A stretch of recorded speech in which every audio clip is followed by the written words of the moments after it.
Las Vegas Discount.net's the best there is. Save up to 50% on your next Vegas trip. And travel, rental, shows, and tours. Find the deals you're looking for. Las Vegas Discount.net. Las Vegas Discount.net. If you're going to Vegas for deals that are the best, visit Las Vegas Discount.net.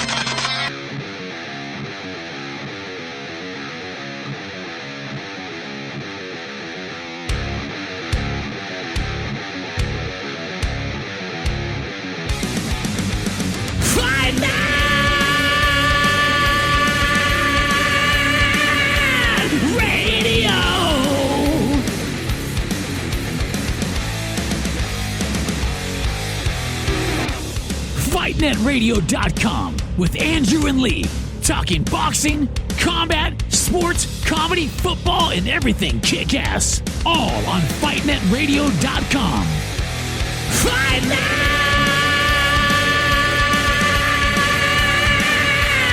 Radio! Hola, soy Julio César Chávez. That's lights out, baby. Lights out all day. This is Sugar Ray Leonard, and you listen to Fight Net Radio. I mean, this is ridiculous. It's a radio show. It ain't a one-hour television spectacular. Everyone in this room is now dumber for having listened to it. I am Julio, and I want coronavirus. Hi, everybody. Welcome to Fight Net Radio. My name's Lee Honish. I am joined by the birthday boy, Big 4-0, David. Hello. Do you guys watch Shit Creek? I'm on Shit's Creek every week, David. No, I do not. I'm sorry, watch bro. Shit's Creek. By the way, that I so desperately want to do what she does on Shit's Creek. That accent is the... Listen, Andrew. Do you understand Joyce DeWitt? I'm just telling you, it's the funniest shit ever. She made a joke that was so obscure about Joyce DeWitt. There's drag racing in front of Mickey's house. Oh, that's his fucking bike, dude. He's leaving. He's going off to work, I think. I don't know.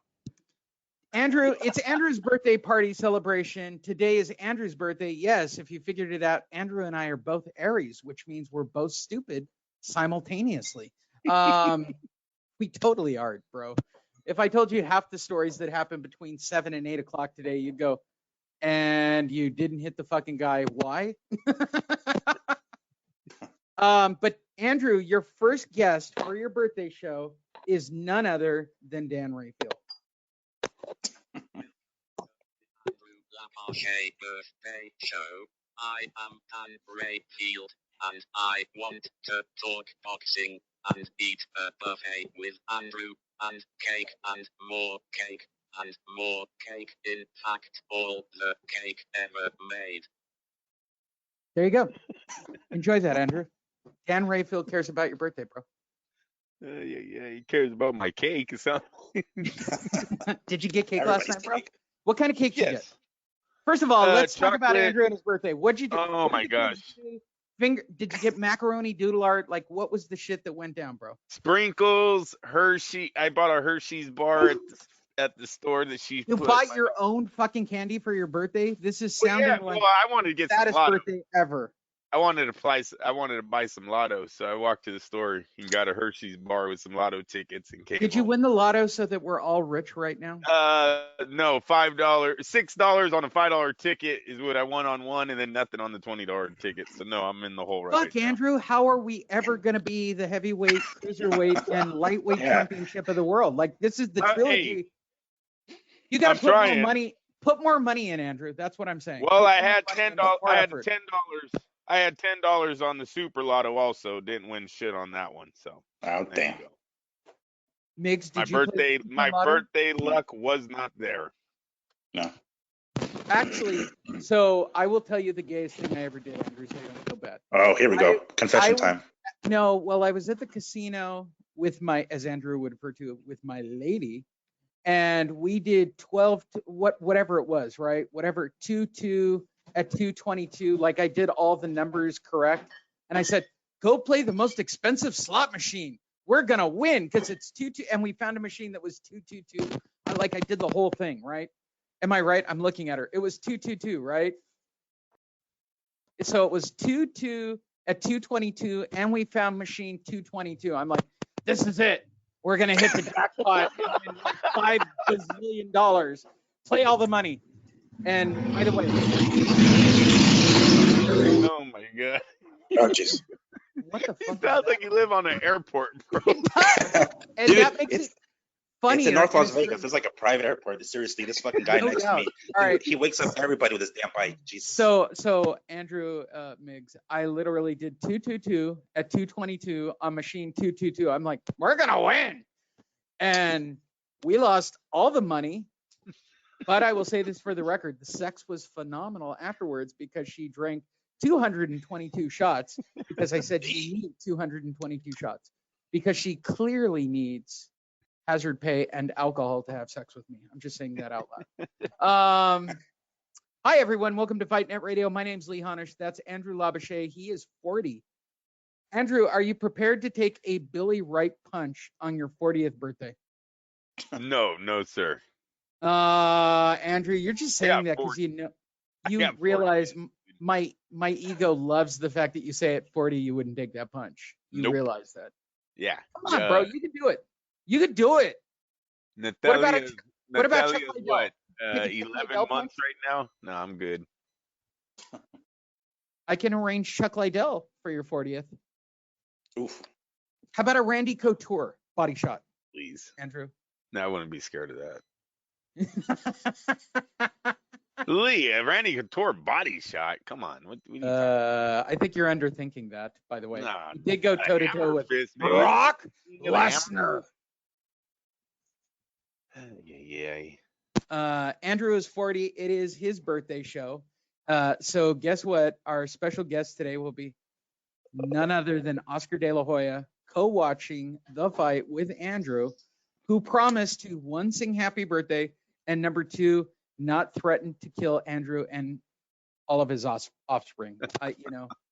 Because Oscar's just a complete nut. I am also joined now on a regular basis because, let's be honest, Andrew and I have read the reviews. Andrew and his new accomplice in talking real boxing at Fight Fiend Miggs, Miguel Barragan. Did I get it right? Did I roll all the R's correctly? It's Barragan. You didn't, but close enough. I'll take it. No, come on. No, hit me up.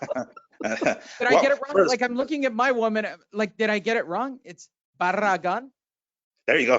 And then there's like an accent at the last A. Barragan. So Barragan. There you go. Barragan. Did I get it right? I'm looking over at my official Barragan. And my middle name is Antonio, so I sound like I belong in a soap opera. Miguel, I'll just call you Antonia. All right, I'm just gonna. That's soap opera shit right there, son. So we're joined by Antonia, female specific, Barragan. Follow him at Fight Fiend Miggs, and if you think I'm not gonna give him shit for the rest of his life, as long as he does this show based on all this, then you don't listen to this show regularly. Here's how the show works. Those two guys love boxing, and apparently I hate boxing. If you listen to all reports, which is not true. I love boxing. I love good fights. But the truth is, I'm going to make fun of stupid shit. I am. And if that's not cool for you, hit the stop button, stop watching the video, walk away. It's a car crash. I'm just telling you right now, it's Andrew's birthday show. So it's off the rails. We will be joined by Oscar De La Hoya. We will be joined by Bob Arum, a special From Heaven edition during our watch along for today. Yeah, you guys all realize it. How do we not have Harold Letterman join us for today's birthday show? It's a star-studded event. I don't know, Jim. What fight are you watching? If I could do a Julie Letterman at this moment, I guarantee there'd be a Julie Letterman bad scoring moment for the fight we're going to watch today, because Julie Letterman might be the single worst scorer on the planet. Andrew is 40. He is my friend. He made me do this show. So all of you who enjoy this show, I want you, when you get the show today, I want you to text Andrew, because the only people who listen to the podcast are his family. So everybody just blow up his fucking phone, okay? I don't care if it's Monday or Tuesday, blow up his phone. Just blow it up all week and blow up this guy's phone, because this crazy son of a bitch brought this show back for all of you to have a laugh while you drive. And I say this to all the regulars on Facebook and everywhere. blow up Andrew on social media at Andrew Lapachet, Lapachet.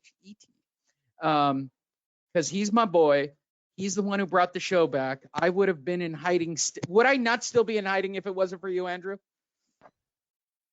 Yeah, I did make the phone call. I don't know if you'd still be in hiding. Maybe someone else brings you out, but yeah, Bobby, I was tired of sitting sideline. I wouldn't have found Bobby. I wouldn't have, all that shit wouldn't have happened, Andrew. So I want you guys to give love to a guy who's now officially middle-aged. 40 is middle-aged, bro. Life expectancy of a human is 80, 85. I mean, I'm not going to break it to you, but that's reality. You're halfway through your life. How'd you do? How was the first half, Andrew? Very good. And also long. That's one thing I was thinking about. Everyone that says that it goes by fast, I don't know, man.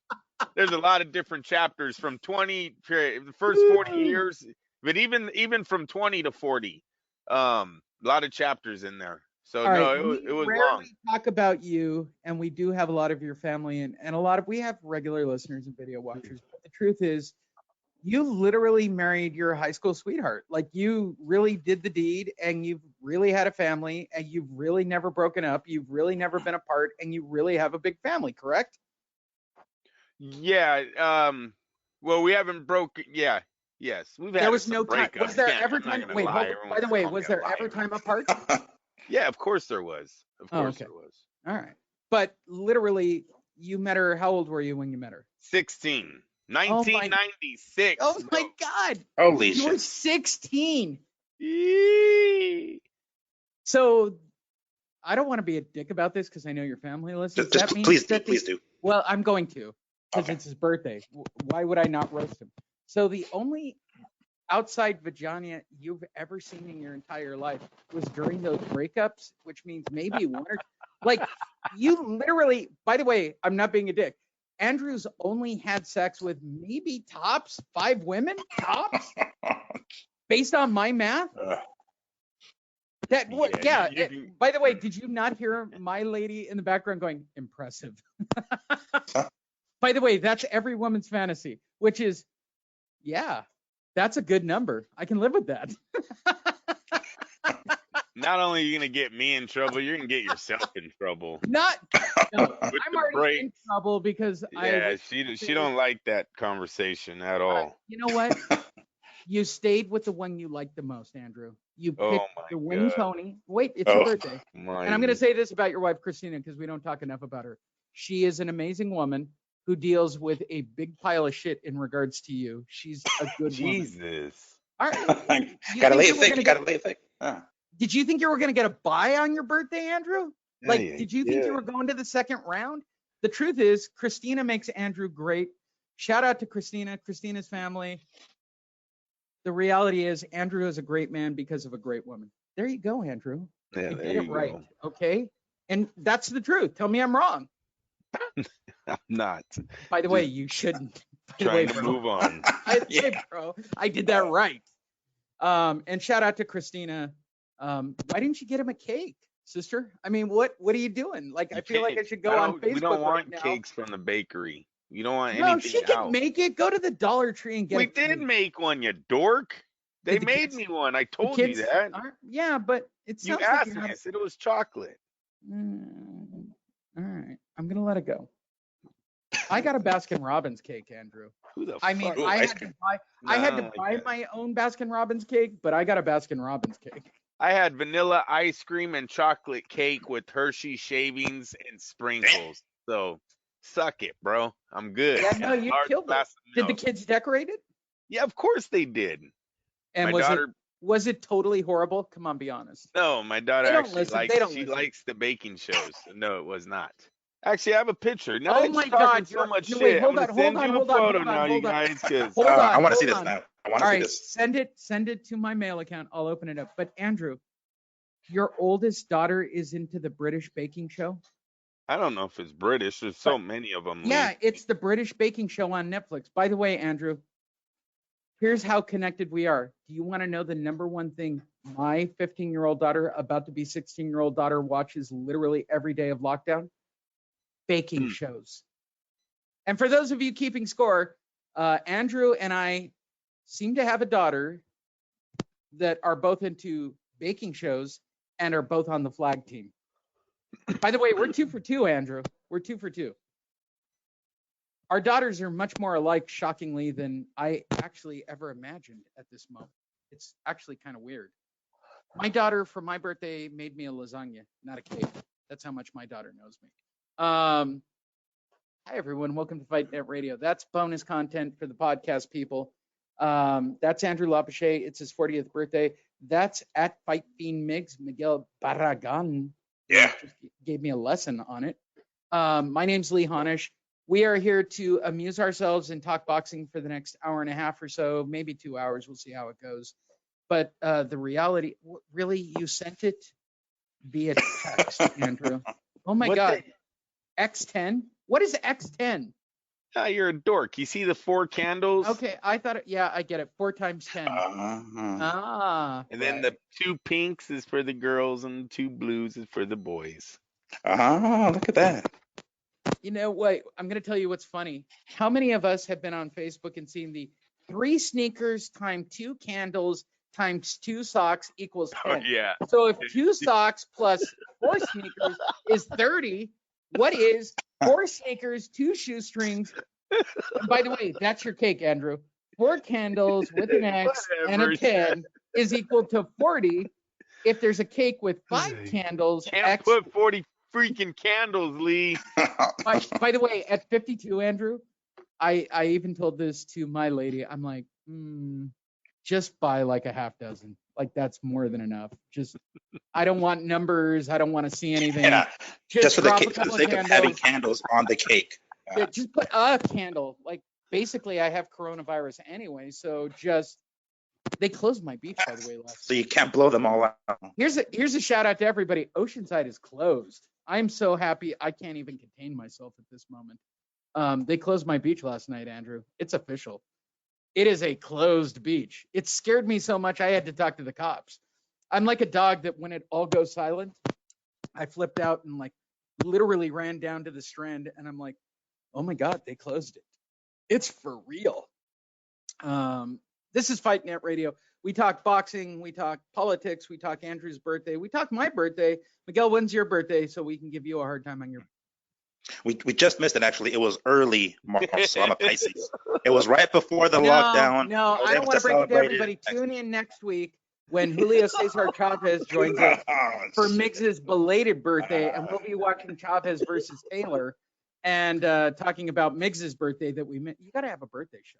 Come on, everybody get it. Have a birthday show. It was on the 4th. Have a birthday show. It's got to live on the internet forever. Literally, Andrew can't wipe the stink of this show off of him. It will live on the internet forever because I'm telling you, Oscar's literally beeping in my ear already, wanting to get on the show, and I'm just holding his ass off till we get to his fight later on. Let's talk a little boxing. Let's start off with Christina Santos, Cyborg Estrada, whoever else I married last week. The biggest man in female MMA. Anybody want to dispute that, Andrew? You've given me a hard time. And I have offered, as a full-blooded male, to go and see if she actually has a vagina.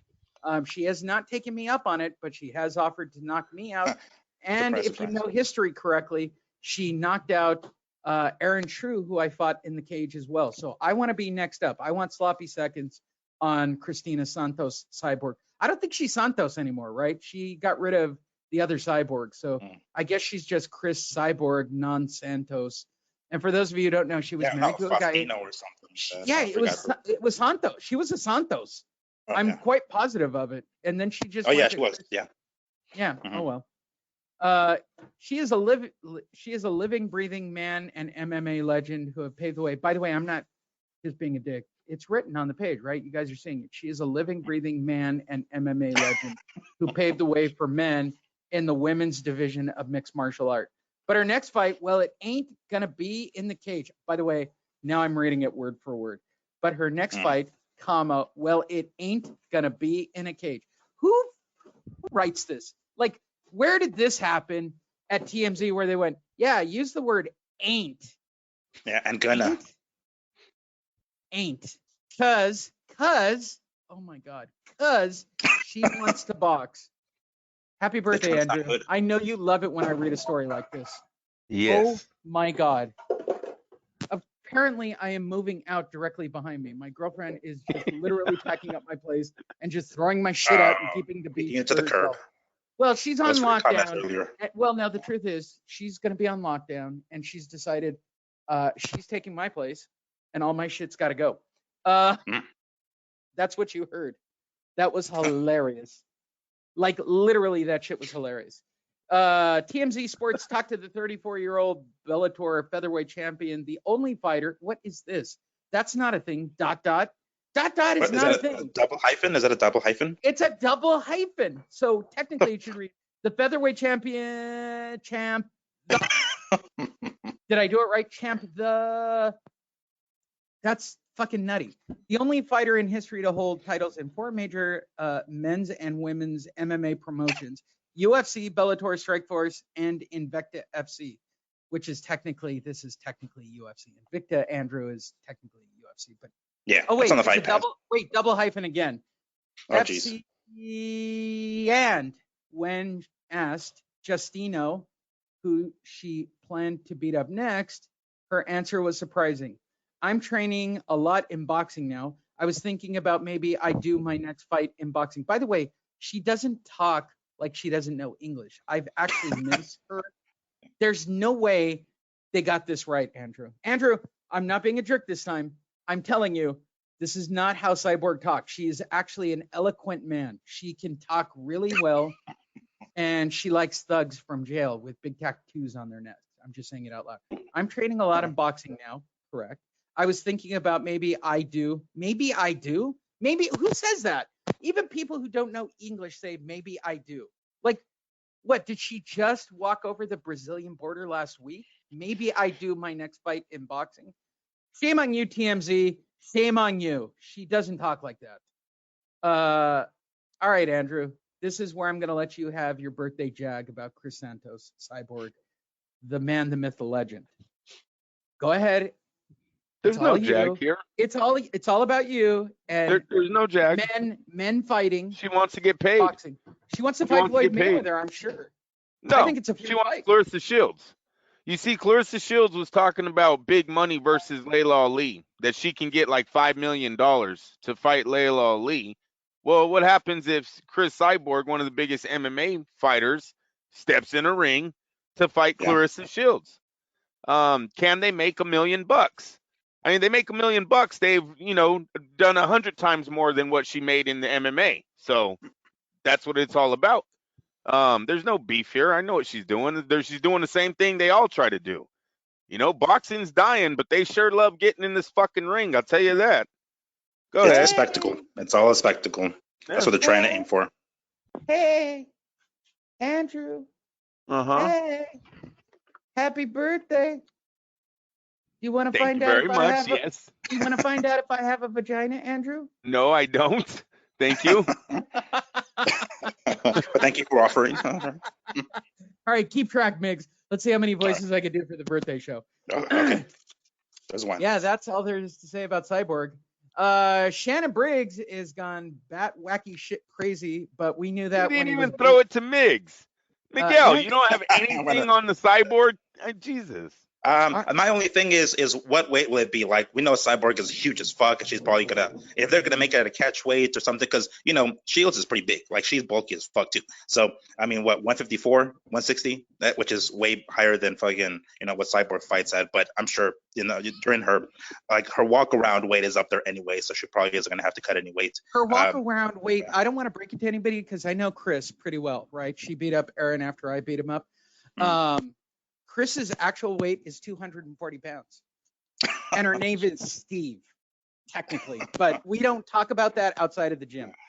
Have you ever seen the YouTube video of them two sparring, Shields and Cyborg? I want to say I saw it a while back. Yeah. It's pretty old, isn't it? Yeah. Yeah, there's a video out. And Shields is doing pretty good. So I'm gonna recommend something a little different. Why don't you guys Google Aaron True Chris Cyborg? And watch him get punched. Clarissa Shields is probably way more popular than Aaron True. That's why. Yeah, most likely.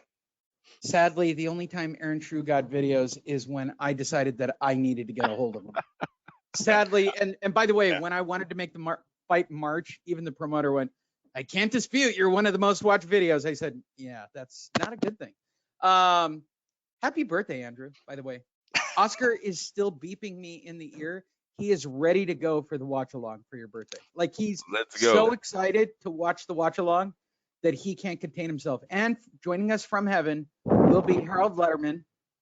If I actually had a Julie Letterman impersonation, you'd have a ringside report, but hey, screw it. Shannon Briggs, as you recall, the batshit crazy heavyweight, who baked a cake. Am I correct in this, Andrew? He baked a cake to try to get a fight. By the way, baking a cake, here's my vote. All right, Andrew, baking a cake or saying you can't read, what's better to make a fight? By the way, they're so anti-boxing that it's even a funny statement for me to say it out loud. Shannon Briggs baked a cake. Mayweather said he couldn't read. Andrew, which one would you pick if you were trying to promote a fight? Mayweather. You'd go with I can't read? Yeah. What about you, Miggs? Would you go with I baked a cake or would you go with I can't read? No, I can't read. That shit will live forever in the internet.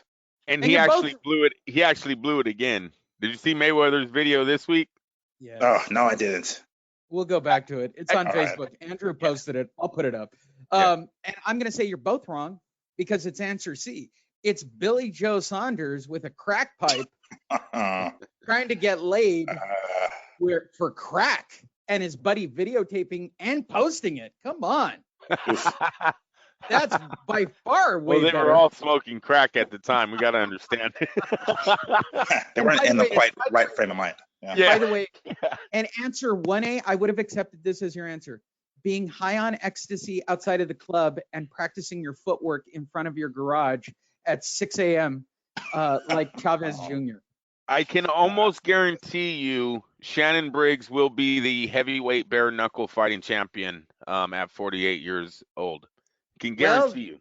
That's what we're talking about. Shannon Briggs, this coming to us from Boxing Scene, Andrew, and it's your birthday, so go ahead and say it. What do we say about Boxing Scene, Andrew? Fuck boxingscene.com. I love your birthday show, Andrew. You should be drinking. Shannon Briggs motivated will move forward with bare knuckle fighting. By the way, it's only legal. I know this before I even read the article. It's only legal in 2 states, Wyoming and Florida. So let's see which one Shannon picked. Former WBO heavyweight champion Shannon Briggs. Former, 1993 or 4? No, it was like 2003 or something when he beat fucking Sergey. Are you sure? Like Kovic. Yeah. You're being very nice. I think it was the late 90s, but all right. No, he was the lineal champion in the late 90s, actually, when he fucking beat Foreman. The 48-year-old is ready to take part in the Bare Knuckle Fighting Championship, the BKFC. Briggs will attempt to add another title or 2 by knocking out heavyweight competitors in the BKFC. He last saw action in May 2016. That by itself is just wrong as a sentence. His pro boxing record is 60-6, and 53 of those wins were by knockout. As you may recall, because Andrew and I talked about it incessantly, the last time we saw Shannon Briggs, he was baking cakes for Anthony Joshua. He baked a cake for everyone once, right, Andrew? Like, I'm not wrong about this. Like, he's made a cake, showed up at all the press conferences with a cake. I don't remember that, but that could be slipping my mind, dude. You really want me to Google that? Shannon Briggs. Yeah, that'd be very awesome, Lee. I don't remember that one, though. Cake. I tell you, he brought a cake to a press conference. This is Did not he make a cake for Andy Ruiz? Because I think that would make sense. I don't know who he did it for, but he literally, like a couple of months ago, was showing up with cakes at press conferences trying to get fights. Are you sure he wasn't just trying to like pie these people in the face, like cream pie them and shit? No. I know. He's the one that kept taunting Klitschko for a while with that freaking gym or something. Yeah, the gym. Remember he went to the ocean? Klitschko was training in the ocean. He goes out there with the boat. Let's go, chimp. Let's go, chimp. Wow. Happy birthday, Shannon Briggs' birthday cake. That's hilarious. Oh, my God. December 2015. By the way, just for you, Andrew. There you go. Shannon Briggs and a birthday cake. He's singing to you, Andrew. You can't hear it, but he's singing happy birthday. Hold on. Andrew deserves.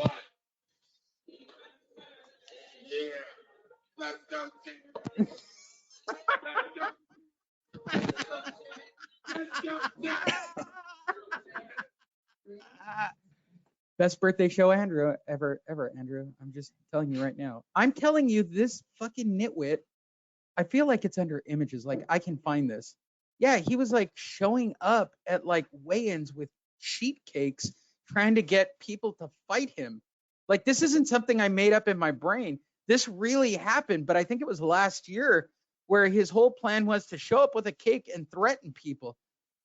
Wow. Is that cake on Klitschko's belt? That's just a simple piece. Oh, well, it's a WBC belt, so I guess that's okay. It's all right. Where It was made out of paper mache, so it all works. There you go. There's Shannon Briggs. Bare knuckle, Andrew? You think this is a good call for the literally as old as me fighter? Yes. No, well, fuck, Lee. I don't know. Does he need the money? It's bare knuckle. Oh, the only thing I'm saying is you let a heavyweight. It didn't work for Malinaji. Malinaji's not Shannon Briggs. Sorry, I think we all knew Malinaji was going in with shattered hands already. Yeah, What do you have? hands, exactly. Six operations on his right hand alone, or was it his left? Might have been his left. I forget. But he had multiple operations. I think it was his left. It was his left hand. No, this is a whole different monster right here. Bare knuckles with the former heavyweight champ / contender / Wait, Andrew, even though my lady is walking around rearranging everything where I will never find it again, because she's clearly going to live here on lockdown, I feel her nesting. Are you saying it's okay for me to do bare knuckle? And she just heard that sentence, and I'm waiting for her to shoot me a look literally at this moment of, so you're saying at my age, Andrew, at 52, it's okay for me to do bare knuckle? No, you're not heavy-handed like Shannon Briggs. You see his 60 and 53. No, I'm heavy-headed, Andrew, which is even better. Yeah, no, you're a grappler. You said you didn't stick to ground and pound or choke you out. Do something like that. I'm a holder. I admit go. it. I'm a ground and pound guy. I'm all about wait till the cops show up. I am white. Until the cops show up. How many times have we said it on the show? Everybody asks me all the time, what do you think would have happened? I would have held him until the cops showed up. Like, I'm not going to deal with a fucking lunatic. That's hilarious. Let's move forward. Lennox Lewis said Evander Holyfield was his hardest opponent ahead of Mike Tyson and Vitaly Klitschko. I love this story. It showed up all week, and I'm actually kind of shocked by this because I think it's your birthday, Andrew. Unanimous. We all agree. Evander Holyfield hits like a pillow. Like, he's not a knockout monster. He's just a frustrator. He's a monster frustrator. And as I read these stories all week, basically he said, yeah, he's frustrating as shit. Like, he's impossible, and he throws punches for 12 straight rounds. That's basically the core of every article that came out this week when he tweeted it. Andrew, are you shocked that Evander Holyfield was the Rubik's Cube to Lennox Lewis? No, it's his biggest fight. The Tyson fight, Tyson's already over the hill when he fights Lennox Lewis. That fight was nowhere near. And he got a broken Klitschko, who he literally just split open like a melon and got a bye. But he was, if we rescored that fight, as I recall, because I was at it, I thought Klitschko was ahead on the scorecards before he busted him open. He totally was. He totally was. Yeah. Right? Yeah. So he's ahead on cards, but he's losing that last round big. Like, you see, and it's only round 8, round 9. Literally, he was like a pumpkin dropped off a ceiling. I mean, no doubt that Lennox popped him open. Yeah. Miggs? Yeah. I'm not too surprised, honestly, because, like, considering that, Holyfield isn't like a real full-fledged heavyweight, he isn't exactly a one-punch knockout kind of guy. He had to pretty much school, Lennox. I mean, not really school him, but he had to, I guess, approach it technically. And I think those fights are the ones that Lennox, because he's a pretty technical fighter himself, is thinking, okay, these are the ones that are the hardest. And that's kind of the way like Holyfield won the belt back from Bo. Is this after he lost to Yeah, this is post, right? So he had learned how to box. Yeah, they went back to the long- this is he lost the to long McCall jab already. right Yeah. era, Yeah. right? By the way, Mhm. for those of you who know nothing about heavyweight boxing, all heavyweight boxers fight like Deontay Wilder until they get knocked out, and then they go to school and they learn how to jab and throw the right hand. Go look at the entire Klitschko decade run. I'm talking boxing again. It's your birthday, Andrew. I'm losing my mind. But the reality, Lennox Lewis, Klitschko, until they actually get injured, don't actually learn jab, right hand. You're a heavyweight. Just Which, by the way, is he talking about the first fight? That weird ass controversial? Is that the one he was talking about? Because the second one didn't seem like it was too difficult. no, they're talking about the first one. And you know what? And actually, I thought he had that wrong. It was actually the first fight that I had. Well, not just me, but a lot of people thought Lewis won hands down. That they called a draw. And the second fight, it seemed Holyfield put on a way better performance. In that one, they had a unanimous decision going to Lewis, and it was like, really? Gotcha. It looked like, it looked like Holyfield actually had a better rematch than Lewis did. Even though you still give the fight, it's like everyone already knew he was ahead on the scorecards because the first fight was so controversial. That decision, it was just a draw. Did not seem like. It looked like Lewis had clearly beaten Evander in the first fight. Andrew, you're seriously not gonna though, it is his hardest opponent. So I don't, this story doesn't shock me. I don't know here. why it got so. Well, here's the thing. I His realize two defeats come against B-rated guys, right? There's literally no stories this week. So yeah, I'm impressed that Lennox actually realized there were no boxing stories and made a story for everybody. But Andrew, you're not going to believe this. For your birthday, joining us all the way from London, England. Yeah, take a deep breath, Migs. This is about to happen. I'm keeping track of all these people. Andrew, mm-hmm. the lineal undisputed heavyweight champion of the world and PBC announcer, Evander Holyfield, is joining us on the show today. You mean Lennox Lewis? No, mate. What? Happy birthday, Andrew. Unless Holyfield is in England, which I don't think. Yeah, I don't know what the fuck's going on. By the way, that's all you get. All right, I'm not doing. You know what? You guys are just gonna fucking mock my accents. No, Let's you talk said Amir Khan. Holyfield. Yeah. Oh, did I? I'm sorry. All right. I apologize. I was wrapped up in this story. Joining us from London, England, the lineal heavy. Well, I can. Do you want me to do Evander? I'm gonna get hate mail if I do Evander. All right. We all know how Evander sounds right now, and I'll do it. Andrew, joining us is Evander Holyfield.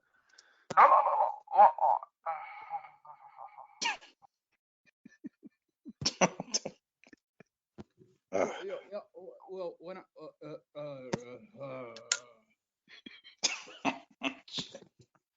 there you go. There you go. That was Evander Holyfield joining us on the phone. See, Andrew, I told you. And I'm going to get hate mail because of you now. It's literally going to happen. Are you happy with yourself on your birthday? Yeah, that's his birthday gift. It's like that league gets hate mail. All right. Lennox Lewis joining us from London, England. All right. Let's try this again. Cheerio. Pop, pop.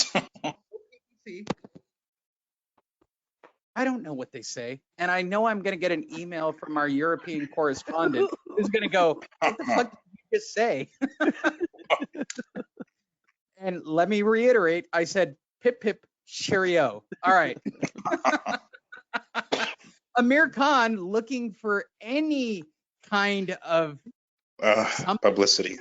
Amir Khan is literally the Nassim Hamed of this era. Like, God bless Amir Khan for wanting to live up to the shadow of Nassim Hamed.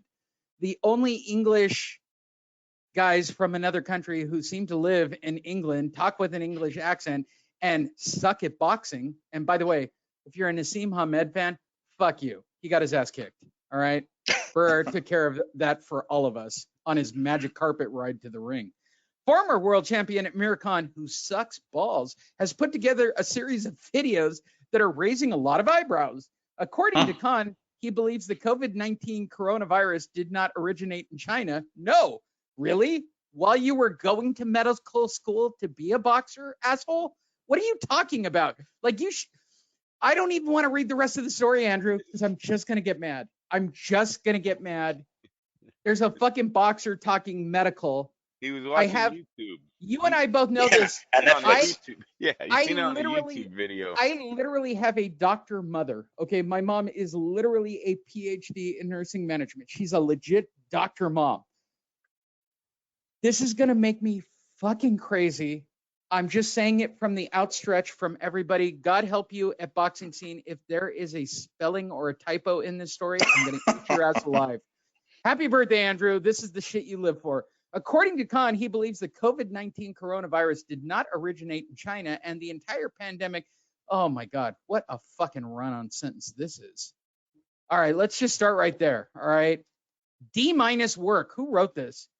Boxing Clever. Fuck you, Boxing Clever. Not so clever. No, well, here's the thing. On Monday or Tuesday, when you guys go to look at the story, they're going to correct all this shit because I'm going to point out all their spelling errors and grammatical errors. But this sentence is crazy, Andrew.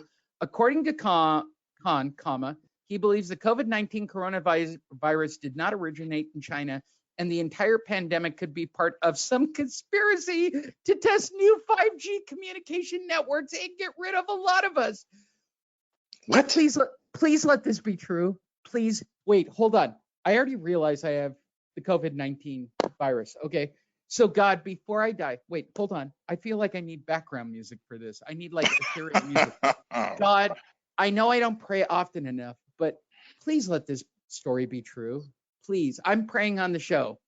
Heavenly Father, please let this story be true and that Amir Khan really believes that 5G is the reason for the coronavirus. Please let this be real because this is literally the reason we have coronavirus because stupid people need to die. I mean, I'm just going to be honest. Stupid. Look, all you assholes in Florida who went out for spring break, fuck y'all. Go die. All right.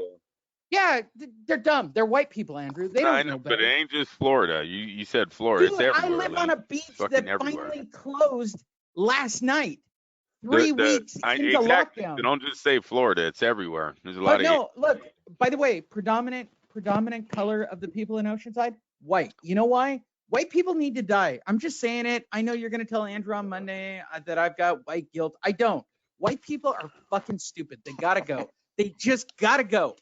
You and your fucking pit bulls and all your crazy shit and Amir Khan, put him on top of your pile. You all have 5G is the reason we have COVID-19. Like, that's like saying, name a fruit, a car. No. This is like the jokes on Saturday Night Live, right? Where they just do a letter, any letter, and you will win go to the YouTube, game. There's a few nurses that are in hospitals that are claiming this is what's going on. Oh my God, Andrew! This is... Yeah, I know. I don't even know if the videos are real. It could just be someone in scrubs, right? Could be someone joking around in a university. Anybody can find scrubs. Yeah. Exactly. Hey, by the they way, just want it to go viral. They know the masses will listen right now. By the way, I'm going to say this to Boxing Scene. You finally got a story right. Khan's conspiracy theory, which many are calling baseless, is coming down as the 5G broadband network is rolling out into several countries. By the way, good for you guys for saying baseless, because let me explain. It wouldn't be coronavirus. You would get a fucking tumor. I've actually watched the reports. 5G just means we're going to live in a microwave and we're all going to have brain tumors and die from that. That's what's going to happen. You're not going to get the coronavirus, dipshit. Yeah. Oh my God, Khan posted. I got to read the whole. I got to read the whole story now. He's seen it on YouTube. Don't think the kid brought it up by himself. My God, got this from YouTube. Yeah, he didn't come to that conclusion. A bunch of videos of people on. Go look up YouTube. Go look up 5G is causing this, and you're going to see it on both sides of the fence. No. I hear you, but does this not move him up into third position as the biggest douchebag in boxing? Whatever the case, I don't. Really, you're not going to put him in third position below Chavez Jr. Come on, doing ecstasy after the club gets you really high on our list, right? And in first position, you got to talk about hitting your wife and using a crack pipe and offering crack to get laid with Billy Joe Saunders. I'm saying in third position is Khan going, yeah, it's 5G, bro. Like, I can actually see him doing like a Hillary Clinton presentation with a clicker like at the UN going, you don't understand. Right? With a laser It's pointer. fire- And a With the PowerPoint. laser pointer, right? He's got like a whole presentation, right? Yeah. How fucking hilarious would that be, Andrew? Would that not be the greatest day in boxing history? Amir Khan, the UN, with a PowerPoint presentation on how 5G is really COVID-19. Yeah, no. Oh my God, would you not think him the biggest dick bag ever at that moment? with actual medical people coming up behind him at the quote unquote TED Talk going, I have no idea what this fucking guy is talking about. Khan posted the video to social media, which began to circulate. In the words of Khan, I think what it's about, Lee, is the satellites they're using so many satellites now. This new 5G, like if you're in a certain radius in between these satellites, oh no, I agree. Look, you're I gonna agree. get sick. You're not gonna get a tumor, but like the whole neighborhood actually, could come up with flu. I know you. Hey, listen, I know about radiation, right? I work around radio towers, but they're talking about sick. What it's on those videos that I keep telling you about, they're talking about people are going to have flu-like symptoms that are in I get that. How do I get a dry cough from sticking my head in the microwave? How does that happen? Where does the come from? Well, I don't know. It might be the radiation that you're getting, the certain percent. I Oh. have no idea. Listen, I'm not defending Khan, but I don't want to give the fan, you got to tell him what it is. You can't just be like, it's Come about on. the towers. This is so fucking, it's about it's the so towers. fucking crazy. And here's what Khan had to say. I don't think it's coming from China. Oh, good. You're already winning right there, bro. Wait, do you want me to do it like him? I don't think it's coming from China, mate. By the way, put down, look, I don't do English accents. I don't do Australian. So when I do them, it is what it is. I don't think it's coming from China, mate. Do they say mate? They're mates, right? Actually, I think Australians say mate. Yeah. No, I saw Gordon Ramsay go off on somebody on an episode. Shit on that I'm not zoo show. Asshole. That's a lie. Real. Oh, wow. He's totally in. Wait, by the way, he's totally in. I don't think it's coming from China. That's a lie. Really? Wait, let me do my side harder. Oh. People are saying that we're eating bats and snakes, poison mixed. What bullshit is that? Do you believe that? I don't. You know what? Do we all agree that Amir Khan still believes in Santa and the Easter Bunny? Okay, at this point, I don't even need to read the rest of the story. Andrew, does Amir Khan believe in... Where do you think it comes from? And I'm not defending, but what is your opinion? Where do you I honestly think it's not from eating bats and snakes. I think Thank it's a you. virus. Okay, I don't think that either. As long as you don't think that, we're good. I think it started in China. I think it was based on sanitary conditions. I think it was a virus picked up in whatever wildlife it was, and it got passed around. Okay. It came from a very. It comes from the wildlife, it came from impoverished conditions. Look, when you don't have sanitary drinking water, when you don't have running toilets, when you don't have infrastructure, yeah, you're gonna get fucking viruses and weird shit. That's a lot of the world, though. I mean, yeah, the conditions it is. you just and by the named, way, most everything, if you look at the list that everybody puts up, oh, COVID's not as bad as, say, I don't know. Dead already. You saw the regular list. flu or something. You've seen the list. They put up every list. All that shit comes from unsanitary, unhealthy, eating shit you shouldn't eat. So they're just guessing. But to say, I know it's a lie. Why? Because the voices in your head told you so, Amir? I mean, like, where did you, like, when you went to medical school to be a fucking doctor of boxing, where God, that's not where he did. Jesus. I know, I get it. He was up at 3 a.m., right? Because his wife is fucking someone else. We've counted that already. He was up at 3 a.m. jacking off. He was done with Pornhub. He turned on YouTube. That was just for you, Andrew. You're so stupidly. It's so true, right? Let me lay out how this happened. Amir Khan, Please do. Amir Khan on Tuesday felt really bad because his wife, who helped I'm a Celebrity, get me out of here, wound up fucking one of the co-stars. So he's in bed alone, and he fucking whacks off to Pornhub. I suspect he's into, I don't know, looking at him, he's probably into white women who are slightly fat with big asses and tits. Or maybe he came across some like coronavirus porn or something. Yeah, you know, some people fucking by with the way, masks on. by the way, don't make me Google it. There's coronavirus porn. All right. I can safely say, because I've looked at the search pattern on Pornhub, there's coronavirus porn. Okay. And you guys are sick. That's right up there with quicksand porn. All right. I don't know what you people are into. Everybody take a deep breath and don't make me put it on the screen because Andrew will get in trouble and it's his birthday show. So he's all done. He gets done in like 15 seconds because that's why his wife left him, right? He's a quick little bunny. He just goes and he's done, right? He doesn't lick. He doesn't do all the work. He just gets his job done. He's a pump and dump, all right? And now he's laying in bed feeling sorry for himself. He walks to the freezer like me, much like me, takes a drink of probably better vodka than me. By the way, sponsored by Amsterdam Black Label. When you want to get drunk, Amsterdam Black Label, the taste that will hurt. All right. So he drinks his vodka. He goes back to bed. He can't sleep, Andrew. And he starts to go on YouTube and reading stories. And he sees Donald Trump, who, by the way, if none of you watched Donald Trump's last press conference on Friday, it is, I swore I was going to talk about this on today's show. All right, I want you guys to all wear face masks. I'm not going to wear them, but I want you to wear them. I'm not going to do it, but if you do it, I'm okay with it. And by the way, you should wear gloves. I'm not going to do it, but if you want to do it, I'm okay with it. And by the way, if you want to steal or knock over a liquor store, I'm not going to do it, but if you want to do it, I understand. Do you guys really follow the news and see what Donald did on Friday? I sure don't. I never follow the news. All right. By the way, because I'm the only one who follows the news. The governor of New York at 10 o'clock in the morning said, I'm going to take the National Guard. I'm going to northern New York, and I'm physically going to have the National Guard take all the ventilators out and ship them to New York. And by the way, at 4 o'clock for the president's press conference, he went, all right, I'm shipping 1.8 million ventilators to New York. We don't want any trouble here. Good on the governor.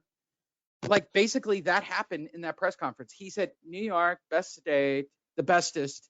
It is the superest state ever. And I'm going to ship them 1.8 million ventilators. No need for the National Guard. Kudos, Mr. President. So we have to threaten you with gubernatorial power to go with fucking martial law to steal ventilators from a small town in northern New York State. Fuck me. Coronavirus is stupid. All right, Amir Khan. Back to Amir Khan, Andrew. Coronavirus this. He actually said that as a sentence. Coronavirus this. That's a real statement. Coronavirus this. Coronavirus that. Oh my God. Oh my God. Hold on. It might be a rhyme. Oh my God. It might be a knock knock. Sounds like the beginning of a song, eh?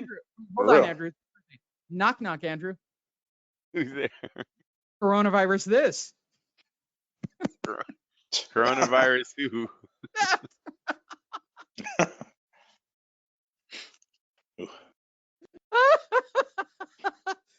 This is the best story ever, Andrew, and we've had a lot of stories. You're giving it way too much time. You're actually adding to the fire right now. This rocket scientist literally is making medical claims. Dude, there's so many people that are actually saying it, though. It's kind of sad how quick this shit spreads. Look, I live on a beach that just closed last night. So, look, I want to blame it on everything. But nowhere in the back of my mind did I think it was based on 5G. Okay. No, hey Lee, it's really weird how fast this. I mean, dude, not too long ago, everyone was obsessed about a movie with the bitch that has a fucking blind. She's blind the whole movie, and she's walking around. What was that? Bird Box? What was that fucking? Oh yeah, with Sandra Bullock. Oh yeah, dude. Stupidest shit ever. Yeah, it got like 60 million, 70 million views because one actor said it was a good movie. Like, it's incredible how fast this shit spreads nowadays, dude. I don't want to break it to you, Andrew. I'm going to tell you how I've been handling coronavirus. I've been putting on a blindfold, not over my face. I don't put the mask over my face. I take my bandana, put it over my eyes, and see if I can walk to the corner to go buy a bottle of vodka. I'm just being honest. And you know, sometimes, by the way, sometimes I get it. Sometimes I don't. Sometimes I meet a lot of interesting people along the way. I wandered into the new construction site down the street and found myself on the 8th floor, ready to walk off the building. The greatest thing about that Bird Box movie was the people that were doing it with their kids in real life and were just smacking them into fucking walls because the kids can't see. Yes, that will look. You can't get into a boat and be blind. What are you talking about? You'll fucking drown, with you the idiot. kids. With the kids. Andrew, you're not going to believe this. You're not going to believe this, Andrew. Joining us on the phone for your birthday, Andra Bullock. Hi, Andrew. It's Sandra Bullock, and I know I sound a lot like Clarissa Shields. I'm going to say that's Clarissa again. Hey, Clarissa, are you doing Sandra? Are you She's doing trying to that get more just for- airtime. Hold on, Clarissa. Are you doing that just because it's Andrew? Yeah, I am. I don't get enough airtime. Okay. Thank you, Stingy Clarissa ass. Shields, for joining us. It is Andrew's birthday show. Can I read these quotes? Because they're all fucking crazier than the next. Coronavirus this, coronavirus that. You're probably getting bored of it, as am I. No, actually, I can't get enough of this. In fact, I literally, like, I'm going to be honest. If I got daily updates from Amir Khan instead of the president or the mayor of my city, I would eat it up with a fork. Like, it would be my. Hey, look at his next Literally, quote. my He has girlfriend would proof. get mad at me. She goes, "What did Amir Khan say today?" Well, he said coronavirus this, coronavirus that. You'll never believe it. Sounds like the Riddler. What the fuck? Yeah, it is. Batman. Yes. Look at his Coronavirus next this, quote. coronavirus that. Riddle What do me you this. say? Where's the coronavirus? Tell me. I can do Batman. I can do You gotta do the lisp, though. You gotta do the lisp. Where are they? Oh, you've got nothing. Coronavirus this, coronavirus that.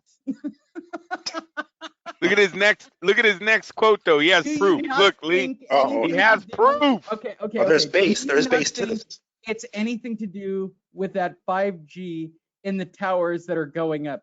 It's a man-made thing. It's been put up for a reason, while they test 5G. It might be for patrol control, Population get control. rid.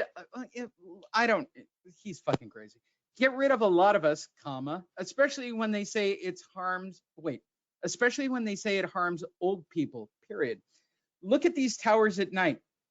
By the way, idiot, it's all over the world where there aren't fucking towers. I don't want to even get into this, but people are getting coronavirus in places that don't have 5G towers, dickwad.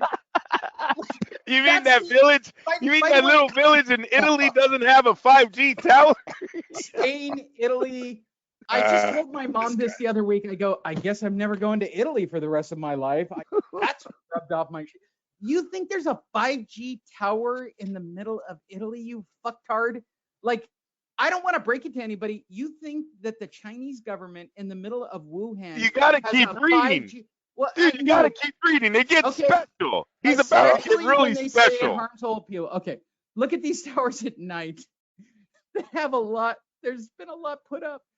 Then telling not to go out. I bet you're going to put one of those towers outside my house. Oh my god! I don't need to look further. He's getting stupider by the second. This is a reverse. Wait, by the way, Andrew, this is reverse Rocky. This is what happens when you box too long. All right. Yes. This is how it should be. You should believe in crazy voices. God damn it! All right, I'm gonna keep going, Andrew. But I'm just Watch clearly this. explaining. Watch this. Who is behind all of this? I hope it doesn't start with a war or anything. Oh, good.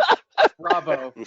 Every time 3G, 4G, 5G happens, there's a pattern. Back in 2003, when 3G was released to the world, there was a SARS outbreak. Okay, all right. I got to stop right here because being a skeptic, wouldn't we all have the coronavirus at 3G? I mean, they'd all be technically the same. Like, you think all the outbreaks are the same? Hey, I'm Then telling in you. 2009, there was 4G was introduced, and everyone had a big swine flu. Okay, so you're telling me every time we radiate human beings, it's a different virus? It's a new variation of the virus. Oh my God. I really want to believe that he thinks like this. I want to believe that this is just him. I told you it starts getting special if you keep All right, reading. I'm gonna give him the benefit of the doubt. He was getting high with his friends, right? Okay, I'm gonna rethink my story. He jacked off, right? Because his wife. You gotta include that. You gotta include that. You can't even. His wife left him. We all know that shit. All right. All right. So he's jacking off in the middle of the night. He gets up. He's watching the video. He's up the next day with his friends on a couch, and they're getting way high, like Snoop Dogg high, right? Like we're talking like too stupid for the room. And I got an idea. What if I say that 3G, 4G, 5G are all the different viruses? Yeah, that's a good idea. By the way, this is exactly what happened in Chavez's case, where he comes home from the club where his buddy goes, "You should train right now." Yeah, I mean, and you should hey, record me training. Hey Lee, it's really believable if you're high and you have a piece of paper. Just put 3 towers around the neighborhood. Put little microwave waves they're going to the house. Boom! You're like, holy shit, bro. Yeah. We are living in a microwave. By the way, It looks like one of those like Home Alone maps that like Macaulay Culkin pulls out. Put on the fucking booby traps. We totally get boxers who listen to this show and their trainers and their managers and the press. So I'm going to say this.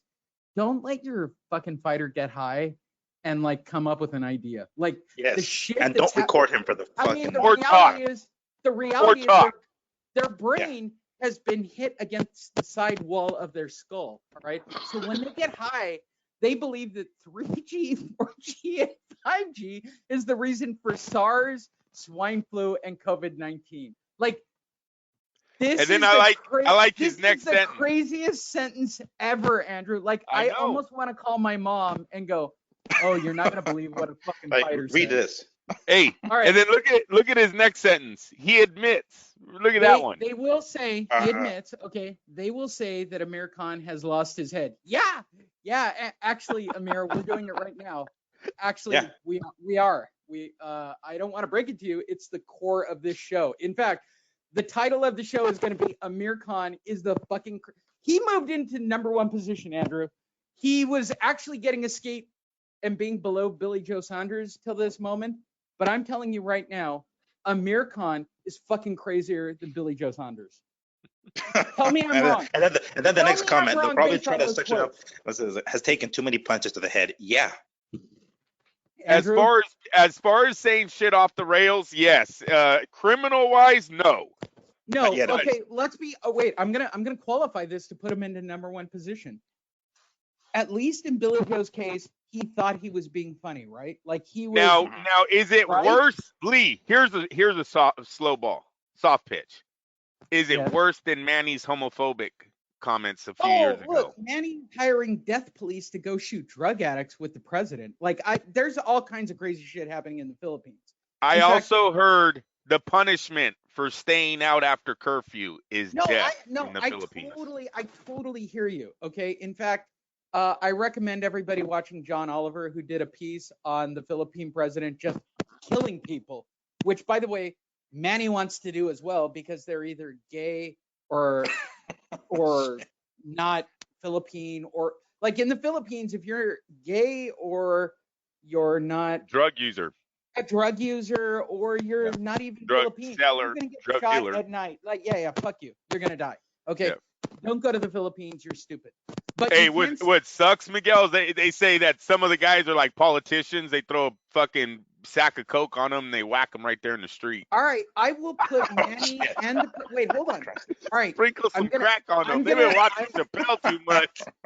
Let's do the live power rankings right now. I will put in #4 position Manny Pacquiao and the president of the Philippines right now in #4 position. At least they've got a position that is slightly logical. I'm kind of down with shooting drug dealers and drug addicts. I mean, it's kind of miserable to be a drug addict, and I've been one, so yeah, it's probably okay. All right, #3 position is got to be Chavez. I mean, I'm going to be perfectly honest about this. I mean, at least while he's recording his fucking craziness, he's not running people over. He's not showing up in the news like this. He's completely cool. #2, Billy Joe Saunders. Billy Joe, definitely. And I'm going to make my case on Billy Joe at #2. He thought he was being funny in both cases. Tell me I'm wrong, Andrew. This is just a couple of guys who got drunk and high and doing crack, which we've never done. Primarily high. I would say yeah to that if he was 18. The dude's like 26. Like, come on, he's not funny. He's not funny. 14 years behind you at this point. I don't give a shit. He's not You funny. went to Raiders games where people are shooting guns, all right? Yeah, but I know about not making jokes about beating girls online. I know about that one. I bet you made jokes. And he's fucking 30, by the way. The dude's 30. He's fucking grown. 30. Oh, shit. Yeah. With Andrew. Andrew, after the shooting at the Raiders game, did you not make jokes with any of your boys at the game about who they should have actually shot? No, I did not. What the fuck? I'm just asking, because that's like a guy thing. That's a very specific question. I know. It is, right, Mix? Right? Yeah. Well, if they would have shot my wife in the head, then I'd be happier right now. Did that happen, Andrew? I'm just asking out loud. I'm just being, just throwing it out. Shout out to Christina, who I love to death. That was a joke, sweetheart. I love you to death. I will take a bullet for your family. If Andrew said, come up here right now with a gun, we're bolting down. I'm the first guy up there. Okay, I'm making it abundantly clear, Andrew. Come on, let's go. It's 10:15. Let's move it along from this con story, man. Oh my God, it's the best story of the week, Andrew. Oh my God, he admits that Sam Khan has lost his head. Yeah, bro, you are. They I say so. Yeah. Section me off. Yeah, we are. We're gonna put you into a bag and actually give you corona, fuckface. This guy has too many punches to the head. Yeah, clearly that's what's happened here. You have had too many punches to the head. At the same time, Khan fully supports the current efforts. Oh, fuck. I don't want the happy ending. Fuck that. Floyd Mayweather's daughter, much like daddy, is wound up in jail. Yeah, on aggravated assault. This is Andrew's favorite story of the week, and he wants me to spend more time. Really?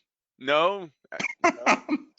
Singer. She's a singer, Andrew, and a social media celebrity, Yaya Mayweather. What? I have never fucking heard of her. I wait, know. by the way, joining us on the phone, Yaya Mayweather from jail. Hey! Oh, Clarissa, is that you again trying to... I'm trying to sneak it in. Damn, stingy ass. What the fuck? What's all that airtime? Yeah, it's me. I'm sorry.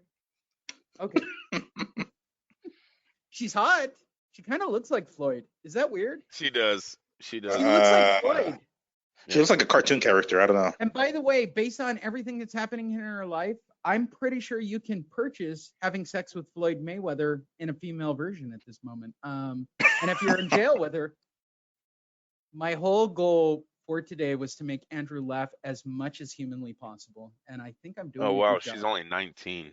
Yeah, it's fucked up, bro. Because you and I both have 15 going on 16-year-olds. But what was she doing in Houston? Andrew, she's you and hanging I around both with the know, fucking right? basketball player. You want to know why? He's a rapper. I think he's a rapper, dude. You want to know why your daughter and my daughter are into the same shit and they're actually normal people? Because we're fucking parents. We don't want our fucking daughter on the stripper pole. We don't give them too much money. You gotta go. She wasn't on a stripper pole. I mean, Jesus. Okay. Well, scroll down. Let's listen to this. I know. Let's read the story.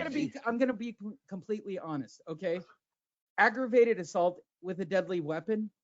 I'd rather my daughter be on a stripper pole than aggravated assault with a deadly weapon at this moment. I'm looking at another mother. Hold on. All right. Mother in the other room.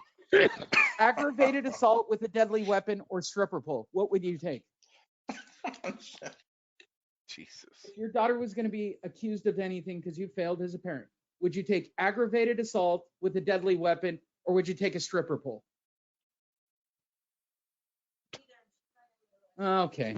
That's not going to be any fun for the show, okay? Anyways, Mayweather 19 was taken to jail in Harris County, Texas. What a shithole that must be. Around 1:30 a.m. Oh, yeah. Everything good happens at 1:30. Who's coughing and has the coronavirus on this show? Not me. After a 25-year-old woman was stabbed, Andrew, stabbed. Are you afraid of your oldest, much like me, stabbing someone? I'm not. Captain Jonathan Zittman. Oh, my God. How am I going to let this one go? All right. His name is Zipman, for God's sake. It's Zitzman, so it's more than one. It's plural. He wakes Zitzman. up and pops himself every day to a full exploding surprise. Jonathan Zitman. Oh my Well, God. see, there's the fake news on the internet. Look at that. They says woman suffers non-life-threatening injuries.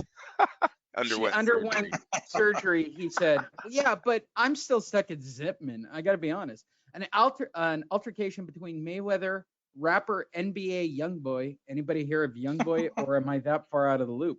And a woman named LaPatra Lashai. Oh, Joining us on the phone is LaPatra Lashai Jacob. Hey. Larissa, again, waiting on hold. Yeah. All right. By the way, Andrew, that was isn't she? fucking funny, and you didn't laugh, and I'm totally disappointed because that was a funny fucking joke. Turned violent Friday night, prompting law enforcement to show up at the rapper's. What rapper? There's no rapper in this. The dude's a rapper, dude. That NBA Youngboy. Like, I had to Google his ass. I had no clue what the fuck it is. Right. But apparently, NBA stands for something, not National Basketball Association, and that's his fucking name. NBA Youngboy is this guy's fucking name, dude. I have no idea who the hell he is. Never heard of his ass. By the way, at the beginning of the show, we all said, "There's no news." Oh, there's lots of news. It's always news. This is always about making Andrew happy on his birthday. Zitman, wow, you just went straight to Zitman. Zitman, while popping something on him, said police arrived at the scene after the emergency medical staff responded to a 911 call shortly after 7 p.m. Okay, hold on. 7, and she was arrested at 1:30. I'm not good at hold on, let me get the Steven Espinosa calculator. 7 p.m., 1:30 a.m. Andrew, guess what it said? Do you know what it said? What? $25 million for Deontay Wilder. It must be broken still. All right. So that's a really good joke. At 7 p.m. they called, and at 1:30 she went into custody. What the fuck is going on in Texas? Took him a while to get there, Lee. Dude, that's fucking hilarious. The medical staff that helped the injured woman contacted the police and alerted them to the possible altercation. NBA Youngboy, not National Basketball Association Youngboy. Yes. And by the way, they do not condone this kind of action. By the way, they give his real name right here. Born Kentrell Deshaun Golden. Joining us on the phone, Andrew, is Kentrell Deshaun Golden. Hey.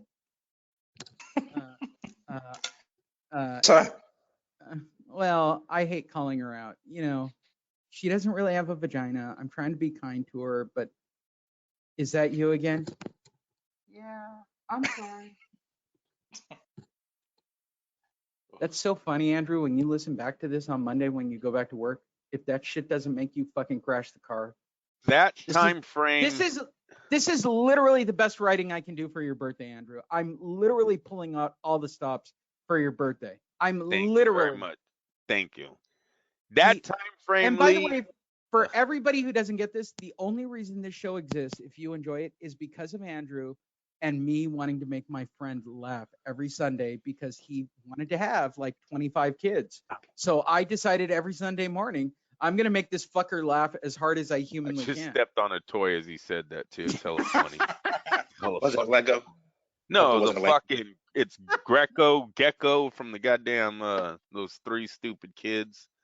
They have a fucking cat boy, a bird, and a gecko. By the way, this is the smallest bond. Like, this is a DUI bond. Like, I'm not saying I have experience with it, but this is like a DUI bond. Yeah, no, it's $3,000. That's in her purse. Mayweather gave that to her when she left the house. Oh wait, $30,000. $30,000. No, it's $30,000, but you pay 10%. Oh, gotcha. 10%. By the way, again, Migs, I don't want to say I have experience with going to jail recently based on maybe anything like that. The reality is 1%. Only got to pay 1%. She gave him $3,000 in her dad's name and walked right out of there. Yeah. The thing that's funny too is the 7 p.m. to 1:30. You guys, you know, lawyers. Mayweather's lawyer already had an alibi by the time she was arrested, right? He already knew the story. Yeah. I'm not saying that I have experience. I'm not saying I have experience, Andrew. But being white, maybe I posted bond at like 4 or 5 in the morning, and it still took till 2:30 in the fucking afternoon before I was released on bond. I mean, that's the reality of, beating up bouncers when you're fucking drunk and blacked out. But I'm just saying, I'm qualifying at this moment. Hi, my name's Lee, and you shouldn't let me drink lots of vodka in a club where your fucking bouncers are dealing drugs in the parking lot. She got out in like 4 or 5 hours. I'm telling you, because I have experience within the last, let's say, year, Andrew. We've talked about this. How the fuck did you do that? That's like a fucking magical miracle. Like, she literally got out.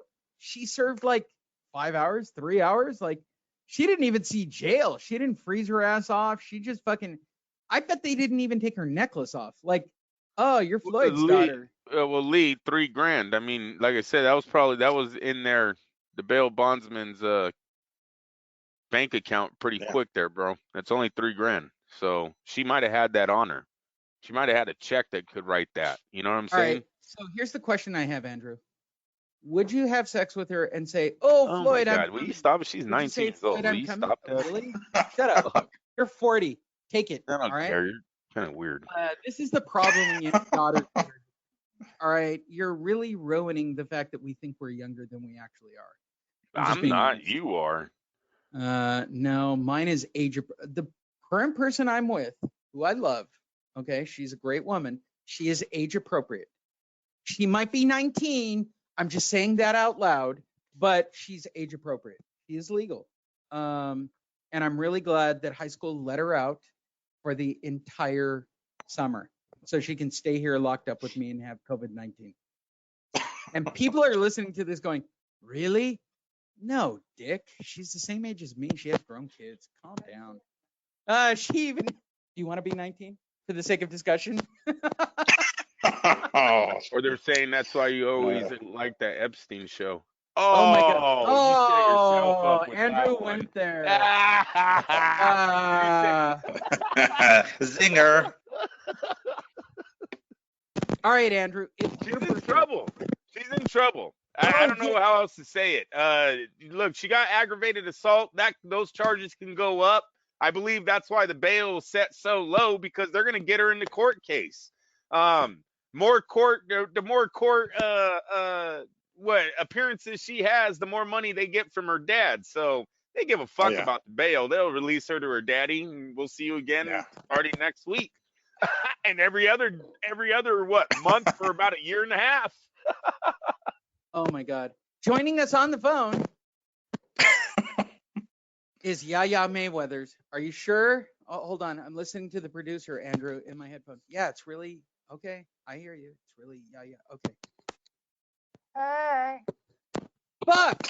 All right, listen, people who produce the show that are not me, like I really don't produce the show. You cannot let Clarissa Shields constantly tell them all African Americans don't go, hey, okay. I bet you, yeah. Wait, I think your producer's racist. For the record, who's this producer? Warren? Fuck.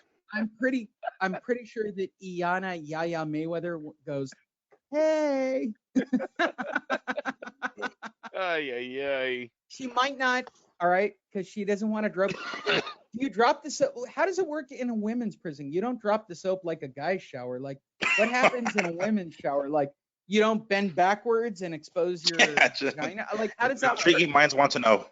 I do. Like, I literally do. I'm like literally looking. Well, I mean, they're walking around with fades. How does that work in a girl's prison? Like, which direction do you bend that you? They're walking around. No, they're walking around with fades and hot dogs. So I think you just get raped like a normal rape job. Wow. Anyway, Lee, you better move on. You're gonna get us all in fucking trouble. Hey, listen to me. Best show ever. Listen. The real question is, I show by far. You know what? You know why I know that? I watched the show on Netflix. You guys ever watch that jail show, Tiger 30 King? Days In? Tiger or King. No. Yeah, I want to know, Andrew, did you watch Tiger King yet? Yeah, of course. I watched it after you told me to. And it's a crazy show. I think Joe Exotic. Yes. Although guilty I felt bad. Guilty or not guilty? He's gonna be found. He's got to be found guilty of hire for terrorist threat, Murder for hire. not murder Yeah, for murder hire, for terrorist threats. He is on video way too many times saying he Andrew, wanted to kill that Andrew, woman. How many years have you done this show with me now? Like literally going back to 13. 2006. I don't know. 13 How years. many I think. terrorist threats have I made on this show? It doesn't matter. It doesn't matter, Lee. Then you're stupid because if that ever comes to court, your ass is gonna go to prison too. Well, and that's You why can't. Hey, Miguel, am I wrong? You cannot. No, dude, hell no, you can't. You You gotta be hella cannot careful. go on social media, put a glass jar on a table and say, I want so-and-so's head in this jar. By the way, did I That's not never do that with Dan Rayfield? I mean, I got to be perfectly honest. I joke about this all the time, and I know I make jokes all the time.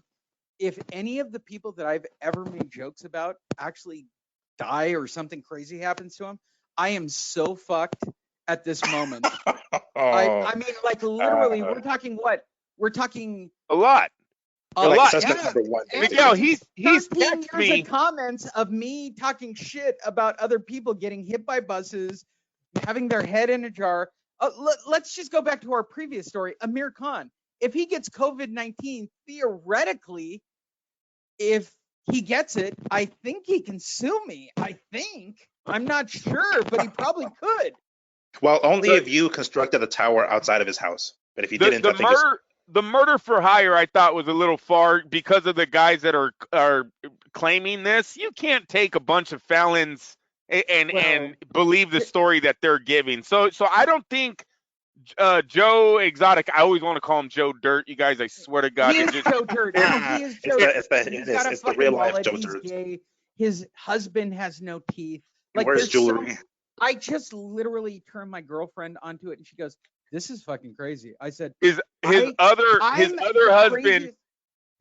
husband claimed a gun wouldn't fire without a clip and Oh pulled my the God. trigger.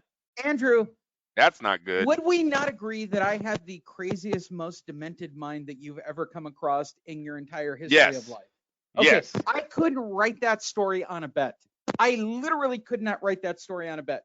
Hey, Right. write a story about people who raise tigers, and then we want the first guy to be gay with multiple partners and marry two guys at the same And then they say they're both straight. Both of his husbands right, say they're they're both straight straight. men. Yeah. By the way, the guy you get your tigers from is having a fucking commune and a cult with a bunch of women.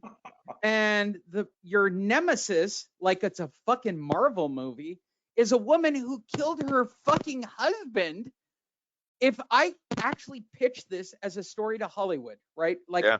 I have friends who are actually. Hey, don't forget about the gas chamber. He also had a gas chamber where He he's had a gas killing his chamber to kill tigers. the fucking Yeah. cats. Right. Yeah. I have a friend who legitimately produced big things on HBO. If I pitched her that idea, she would literally look at me and laugh, going, "Nobody's gonna buy this story. Nobody's gonna buy this fucking story, Lee.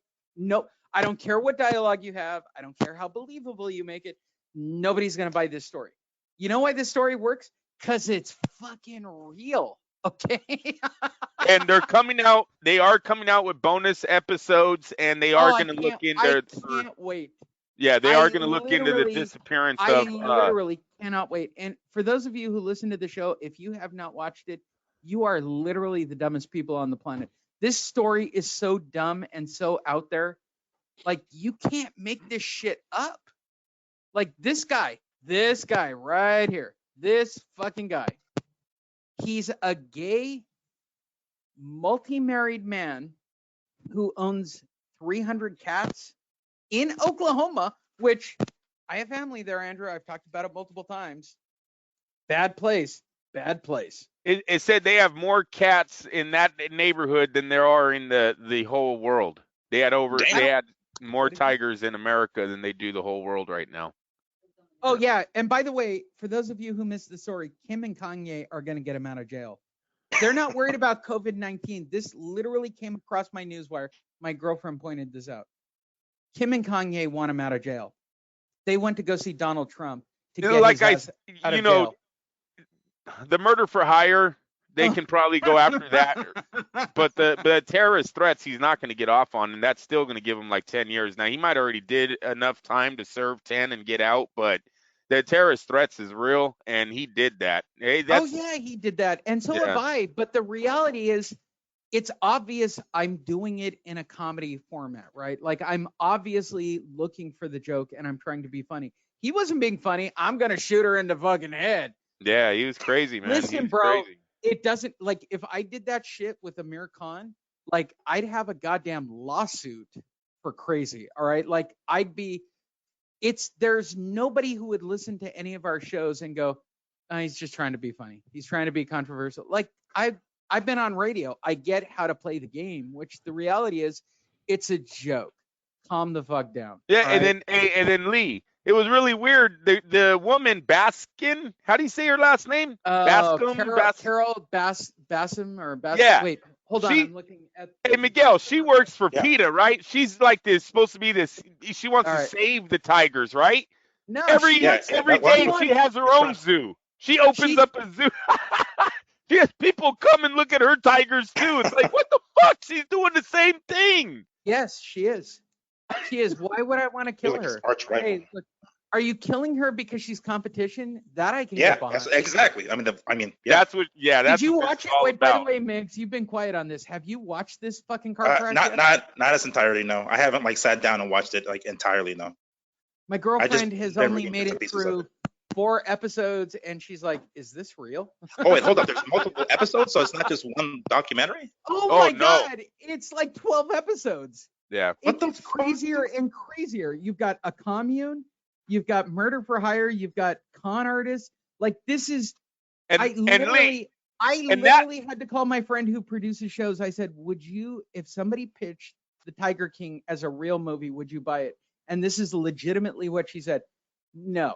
That is the craziest fucking story I've ever seen in my entire life. And really, it was the guy that had multiple wives that had the best, zoo sanctuary. I'm down with him. I'm down with him. He had, his place looked like Disneyland, man. You see those houses those women lived in? I mean, they lived in legit houses on his property. They weren't just, little shacks. Andrew, if we were single, tell me that isn't the life. We've got tigers walking around. Women who want to stay in our houses. I get to fuck a random chick every 12 and a half minutes because they want to hold the fucking tiger. Tell me that isn't I thought they were stretching that one a little far. I thought they were stretching that one a little far. It's not just because of holding tigers, I'll tell you that. Shout out to Christina. By the way, I expect fully if Andrew tries to break up with you, you're going to kill him, and I'm okay with it. She's not gonna let you go. You're in. You're either gonna die with that woman or she's gonna kill you. Just accept it. Okay. You and I both know that, right? Like, you and I both want the same thing. We want a woman who's gonna be like, you're gonna marry me or I'm gonna fucking kill you. All right. Okay. And by the way, I'm looking at one right now who literally rolled her eyes and did you're either gonna be with me or I'm gonna fucking kill you.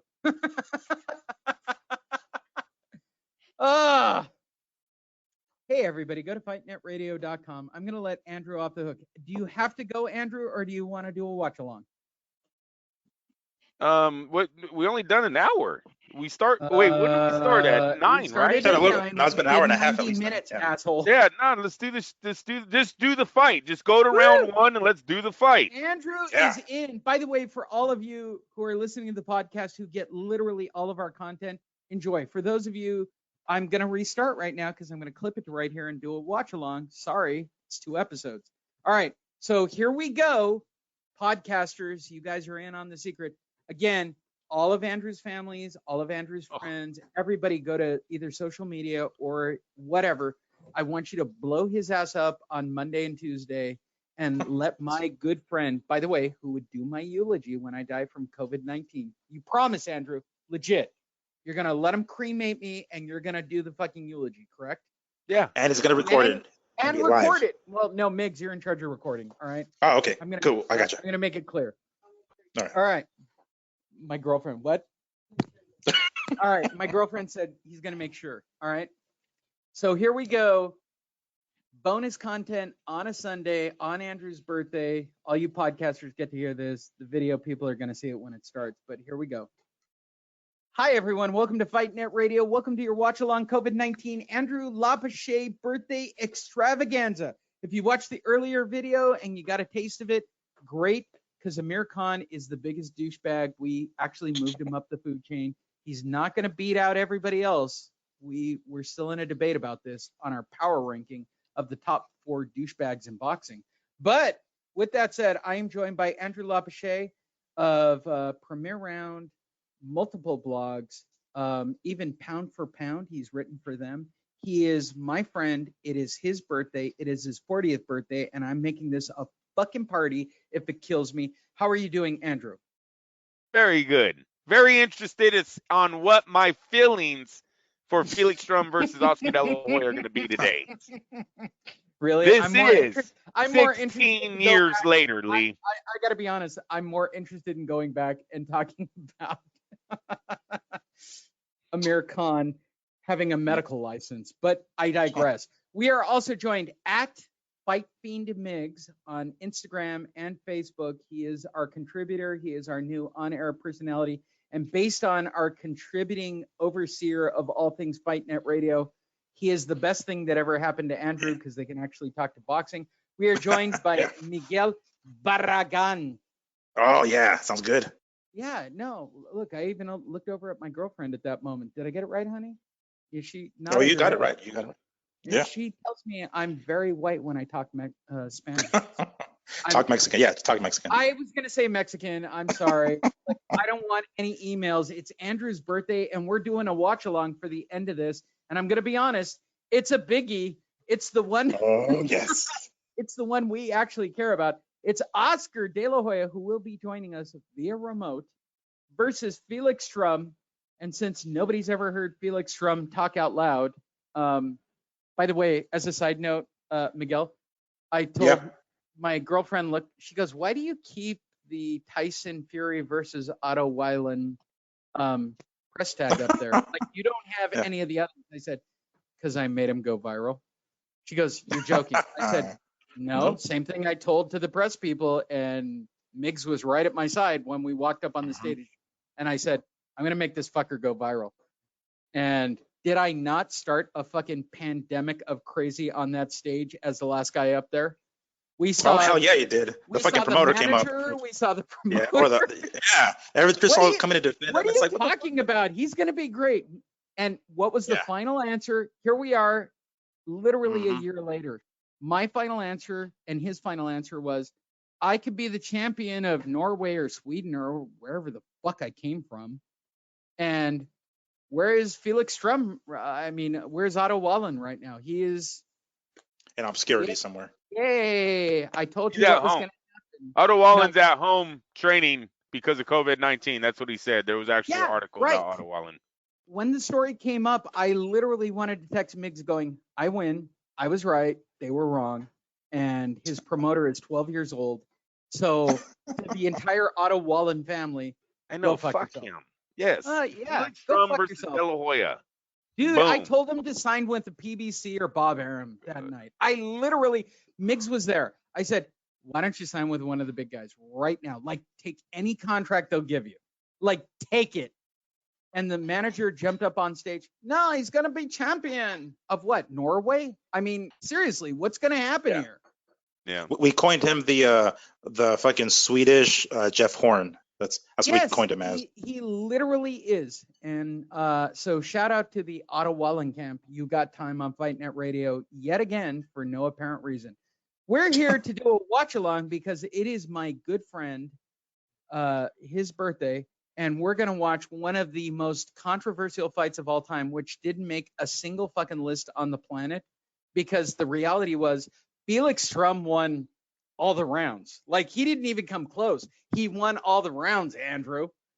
Like, he was way better than Oscar De La Hoya. Well, let's see. Let's turn it on and see. All right. So we're doing a watch along. You can watch it on video. You can watch it however you want. But this is Oscar De La Hoya versus Felix Strum. And don't be surprised when Oscar De La Hoya joins the show. I have been told Oscar is going to take it easy on Andrew because it is his birthday. So here we go. Everybody got their scorecard? Oh my God, the announcers are they're Emmanuel Stewart. What era are we in with the announcers? Who are the announcers 05. at this point? 04, never mind. So it's going to be Emmanuel Lampley. Stewart, Lampley, and Merchant, right? And Merchant, yeah. And joining us from heaven already is Harold Letterman. I don't know what fight you guys are watching. Right now, I have Oscar De La Hoya ahead on all the scorecards, 126-14. Going into the first round. Right, the fight hasn't started. By the way, my daughter's scoring the fight, so I guarantee that Oscar's ahead on all the scorecards. Yeah, no, that's how these type of fights usually. That's how they start. Oscar's up 120 right now. Yeah, no, he's already won 5 rounds to none at this. Yeah, it's about Felix taking those rounds away. You're absolutely right. I didn't even see who the judges were. Was Julie on this card? No. So the fight starts off. Oscar comes out hot. This was on pay-per-view? Damn, really? Oh, yeah, totally. This is a double build event. Right, it's his first middleweight fight, too. And this is Bernard Hopkins was on the undercard. If the 2 won, they were to meet later that year. And literally, Bob, oh my God, I said his name, Andrew. Bob is sitting ringside, literally getting his dick. Hello, boys. Well, right now, I'm going to tell you right now, Oscar is controlling the fight. He's thrown multiple body shots. If Strum is backed up, he's in the shell. At this point in the fight, I'm already calling the scorecards. I'm already phoning it in. I'm a little worried about Oscar. He looks a little fat to me. Oh, yes. A little pudgy. When I was promoting Jack Johnson versus Jack Dempsey versus Gentleman Jim, somebody or other. I don't know. It was the 1900s. I'm very old. I can tell you right now, Oscar's going to fuck this up. Oof. Wow, Andrew, you got... Oh, wait, hold on. Happy birthday, Andrew. There you go. Thank you. So nice, Father. So nice. What is this crouching? Once again, I'm not really mad at Oscar. This is not right now. Oscar style. By the way, if you're watching this on the matter. video, He's winning the round. What is he crouching back there on his hind leg? What was that? I know he's a lot smaller than Strum. He might look big. But if you make yourself even smaller, if you're already smaller and you make yourself even smaller crouching, it's a little bit easier to duck the punches. A little bit easier. Is it wrong that I'm squeezing a boob while I do the show? I'm just being completely honest about the show. Because I'll call it back over and squeeze a boob while I watch the fight. And squeezing boobs and watching boxing and talking shit and doing Bob Arum's voice all at the same time might literally make me come in my shorts. I'm just being completely honest. I've never. Listeners are vicariously living through you, Lee. Well, I am on the beach on lockdown. And even though my beach is closed, guess what? I walked out to the water last night just to be an asshole. What is Oscar doing? Like every time he gets punched once by Felix Strum, who looks like 2 human beings bigger than Oscar, Andrew. Tell me I'm wrong. He looks huge, man. He's huge. Did we see did they say what the unofficial weigh-ins were like for the day of fight day? I can look it up while we're watching because we clearly have 12 rounds. I kind of know the outcome of this fight. It goes 12 rounds. No spoilers. So, De La Hoya Strum facts. De La Hoya. There we go. And that. There we go. There we go. Damn, he like barely fucking moves him. There we go. See, Felix Strum raised his hand there for what?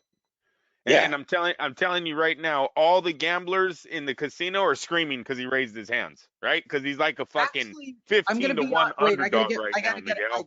I gotta get my scorecard up, but I don't want to break it to all of you. I'm giving round 1 to Oscar De La Hoya. I don't want to get him started. That Andrew. wasn't even hard. That wasn't. It wasn't even hard. He was just more active. He was just Andrew, active. I just don't want to get him started. All right. It is your birthday, but you know he has a problem with you. He's gonna get tired though. Look, he's kind of already breathing hard, you guys. he's kind He looks like he's already looking like, fuck, he didn't go down. Yeah. Like he didn't feel any of my punches. Yeah, yep. He's already got a busted nose. Look at his shit's already. What the fuck, damn? Bro, I wasn't fucking tired. All right. Oscar, you already had a bloody nose, Oscar. Hey, I was eating with Dan Rayfield, bro. Okay. Shit. I had Is that to what make Rayfield does? He eats till his nose bleeds? No, listen, bro. Listen. Hey, look, Oscar just came out with like 4 jabs. Nick, I You know gotta where call you the live, fight, bro. man. I know where you live. Not really calling it. I take that back, Dan. I'm sorry. Don't fucking start with me, bro. Don't, bro. Don't fucking start with me. All right, Andrew, you there? It's 30 Listen, seconds bitch, into are round you 2. there? Hurry up, Andrew, Oscar. are you there? Hey, bro, are you there? You hear me, Andrew? I'm waiting for you to finish. Yes, I'm here, bro. What? Happy birthday. Thank you very much. After all these years, Oscar. Jeez almighty. You're a minute's almost done in the round 2. No. Listen, bro, I'm still gonna fuck you up. All right, that's just gonna happen. All right. You think you can be a punk ass bitch kid? I'm gonna tell you what's going on right now. Oscar is clearly outlanding. Look at this combo. He's outlanding Miguel. Oh Who my made God. $20 million? But the Fucking power. Bernard Hopkins, bitch. Felix Strum's jab is moving Oscar De La Hoya bitch. back. Who got the Bernard Hopkins fight, bitch? He looks like he's easily 2 weight classes above, dude.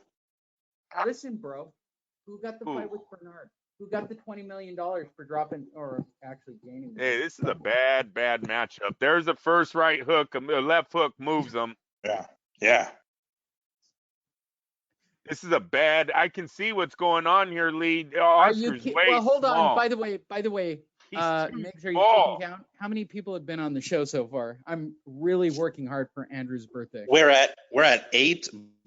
So Shields kind of like snuck a few times, so she has multiple times on. So do we need a Teddy Atlas? Wait, Teddy Atlas joining us on the commentary at this point. Oh.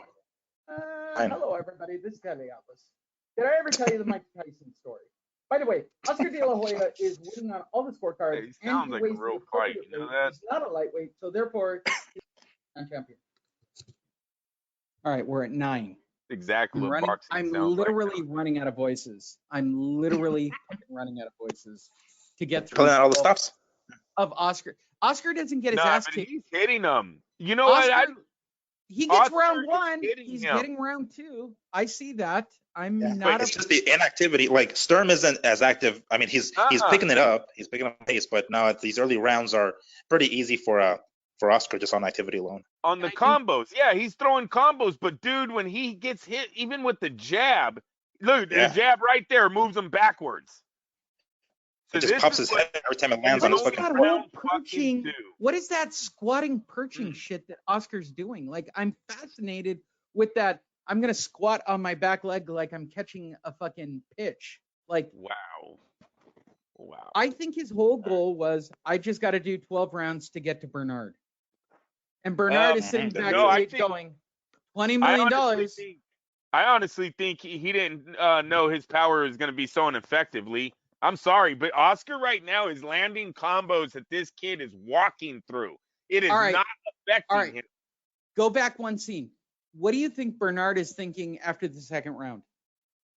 Oscar's there winning. goes $20 dollars. No, but Oscar's winning. Look at his eye. Left eye is already swollen. They're working on the right eye. I can't see the right eye, but his left eye already looks puffy. And he's already got a bloody nose also. Yeah, that was in round 1. So you can see right away, even though Oscar has a lead in this fight, this is going to get real questionable late for him. And this is a guy who's had issues late in fights before. So here we go at round 3.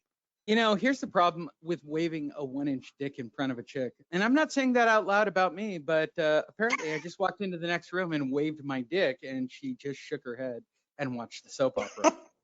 Going back to the fight, joining us on the phone is none other than Bob Arum, who, Bob, did you really fix this fight?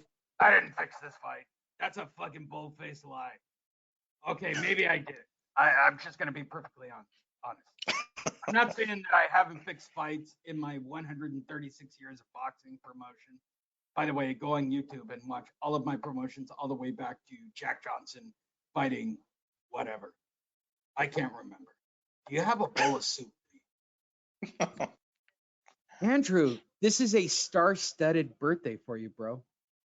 And this is a Yeah, great the fight red carpet. because Ooh, that's Oscar nice. looks like he's doing okay, but the reality is the one punch that Felix Strum lands fucks up Oscar every time. Like even And his right in jab this is round, devastating. in this round, he stopped with the combos, and we're going jab for jab, hook for hook, and he's not gonna win this fight this way. Oh no, it doesn't get serious until round 5. This is all Well, kind right of now, fun and oh, there games. goes his first combo. That was his first little 4 punches of the body there. Even though I know you and Oscar have issues, Andrew, what is Oscar's strongest punch combo? The shoe shine with the ending with the left hook. Have you seen it yet? He just tried it right now. Yes, he just did a shoe shine. And Felix That was the Strum first time stopped in this it. round, though. In Yeah, this right. round, he's Round really 3. been ooh, that's a big right Ooh. hand from Strum. Yikes. In this round, he's really been able to Strum has been able to slow Oscar down, and they're going power punches. Oscar's not going to win this fight Yeah. like that. No. Who the fuck told him he should go fucking shot for I know. shot? I did. He's got Mayweather To be in his honest, corner. and by the way, Andrew, happy birthday. Thank you. It's my favorite thing to wish happy birthday. I've been doing Uppercut. it for 136 years, and you are not one of my favorite people, but I'm sure you'll buy me a bowl of soup. All right, so the reality, this is the best birthday show ever, Andrew, by the way. Yeah, I think I fucking nailed this. This is the biggest fucking round for Strum so far. I'll tell you that. Really? You're not going to turn 40 again. At 50, you might get a star-studded show like this, but the reality is I'm pulling out all the stops, Andrew. Thank you. I'm pretty much telling you I'm going to do voices that are going to fuck up my throat, and people are going to think I have COVID-19. I gave the first. I already know the outcome. The first 3 rounds all went to Oscar in my book. First I think 2. Well, so far, first 2. This one. No, he gets 3. I think he gets this one too. I got this one for him. Yeah. I remember this clearly because I don't want to break it to people. I was at the fight. I'm there. Do you want me to show you my seat? We can go back. But oh, are you on camera? No. Well, when they pan the audience, I'm definitely there. And by the way, I had hair then. I wasn't here, but I was at De La Hoya Hopkins. I did go to that fight. Yes. I was into this fight. And when it was over, I went, what the fuck? Even though I had money on Oscar and I won, the reality is Strum's jab is devastating. Yeah. That jab with a Cleto Reyes glove, by the way, go watch the Lee Honish birthday episode and find out why Cleto Reyes gloves suck balls. Those are tiny fucking gloves. Everything you throw out of that glove hurts. Like literally everything out of that glove hurts. And Strum is popping this guy with a jab on demand. Is he winning? No, he's down 3-0. All right, round 4, Andrew. When did you think that Oscar was going to be in trouble? Or did you think he was completely okay at this point? Yeah, I thought he was fine still at this point. I actually have him up 2-1. But as I'm rewatching this fight, I do see there's going to be issues. I have him 2-1. I actually had Strum in the last round. Because I hear you. Okay, calm down, Harold. All right, I hear you. I saw your scorecards on TV. Joining us from heaven, Andrew, is none other than Harold Lutterman on round 4. Jim, I don't know what fight you're watching. At this point, I have De La Hoya head on all of my scorecards. He's 2-1, 2 rounds to 1. Oscar De La Hoya over Felix Strum. I just think he's dominant in every round. He's kind of slowing down, Andrew. Shut up. Okay. I'm busy doing my speech and talking to Jim Lampley. Is Jim Lampley still alive or did he go to hell? I think him being alive is well. By the way, Miggs, it's so hard to write comedy on the fly. Some are good, some are bad. But the reality it's on the is, fly. But it's on the fly. It's on the fly. This is why. If you guys are watching, you can now see this fight has changed. De La Hoya is backing up this round. He looks tired. Vic Dracula. He's getting hurt. Dracula actually stopped the fight to adjust his trunks. Yeah, come a little break there. Yeah, no reason at all. He sees Oscar is already tired. His that mouth is Julie look at that. Letterman as Look at one that. of the 1-2. scores? He backs up. I gotta look this up. I feel like Julie Letterman might have been one of the judges. Fuck. This is not looking good though. No, He's already from this tired, point, man. and we all Yeah. know it. From this point forward, Oscar lost this fucking fight. Well, we'll see, Lee. Here we go. It did 2 Oof. more jabs by Strum. Damn. When you start seeing the blood on his shorts, it's like, oh fuck, he's getting fucked up. Yep. I'm wondering, without saying his name out loud, I'm worried because he'll just jump on the show. At what point is Bob sitting in his seat going, uh-oh? It could be right here. Lee, we're only in round 4. And he looks puffy, he's bleeding, and his mouth is open. Yeah, this All is right. not a good look right now For for those De La of you who Hoya. want to know what's really going on, literally at this point in the fight, because I'm looking at the actual scorecards. Scorecards, they don't have names. What? Yeah, they don't. AJ Knight. Okay, AJ Knight had it the first 2 rounds for Oscar, third round for Felix Strum. Oh, nice. Very good. All right, hey, go. Chris Whomever, MN95, had the first 2 rounds for Oscar, third round for Felix Strum. And Hey, that didn't look too bad for Oscar, actually. That wasn't too bad. scorecard for NF82, let's just say it's Julie Letterman for the sake of discussion.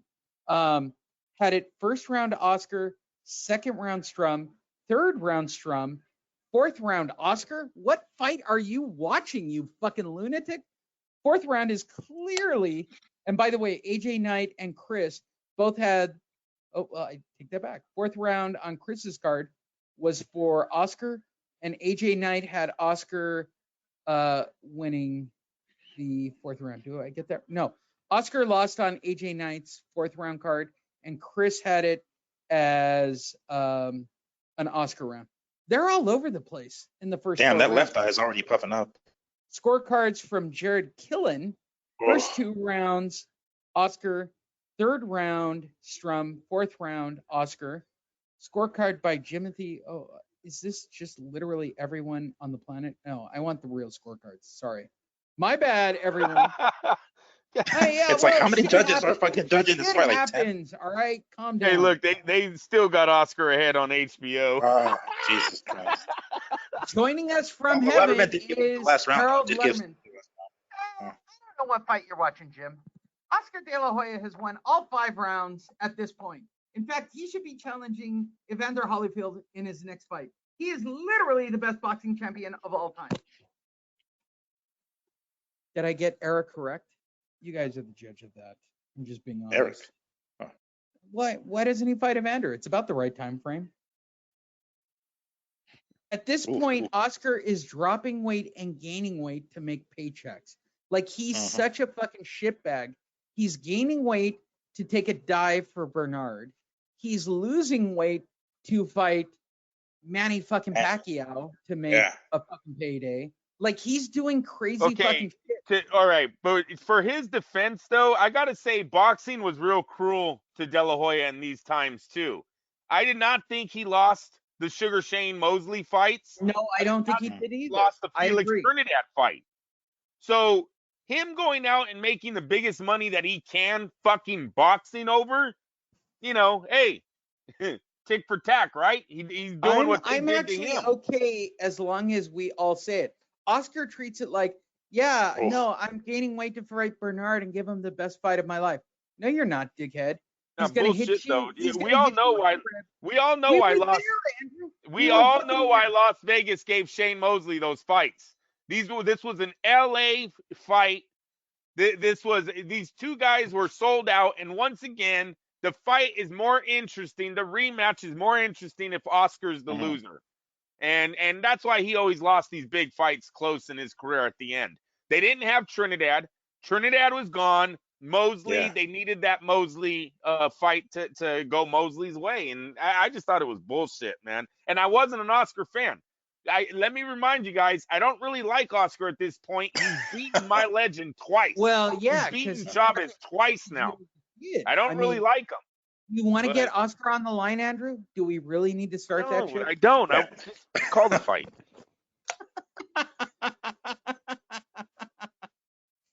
I think we've had enough Oscar at this moment.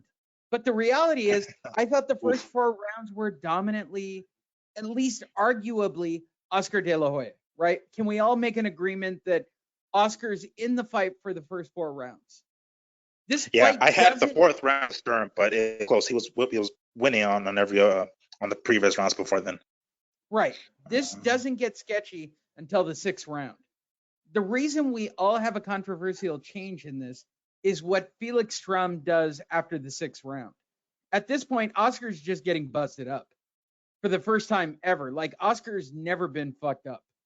Like, that's I will say in that round, while he was getting busted up again, Strum did a bad job of not keeping up pace. He's the heavier-handed fighter. I get that, but it seemed like Oscar was able to sneak out of there with the punch output. He's the moneymaker. He's the guy that got the fans all screaming. People need to understand, fans dictate fights. Sometimes judges do not see punches landed, and they go off of the reaction of the crowd. That's why people that sometimes shoulder roll or slip punches, they can get points actually given to the other fighter because they see their head turn and they go, "Oh shit, that was a big right hand," but they missed. They didn't see it land though. But So we all have the luxury of knowing the outcome, right? Like Moretti, Galena, and Smith scored this fight 115 to 113. That's really fucking decisive. it's Like, close. That's a close it fight. wasn't- It Yeah, was 7-5. not that close, in my opinion. Well, here we go. Well, We're no, in I round mean, it 6. ended up not being. Here we go. This Yeah. is where it changes. Oscar Lee, gets I'm going to give you I'm just going to tell you, we're in round 6. I have this a 1-point fight. So it's close in the first half. okay. Fair enough. Okay. I just know what happens in the second half because I was sitting right about there over Oscar's shoulder. I was sitting there. I watched it. The fight changes literally here when he fucking connects and But starts. see, to he's hit still the this active upper fighter, body. though. He's still That throwing more punches. left hand that makes him bleed and starts the blood.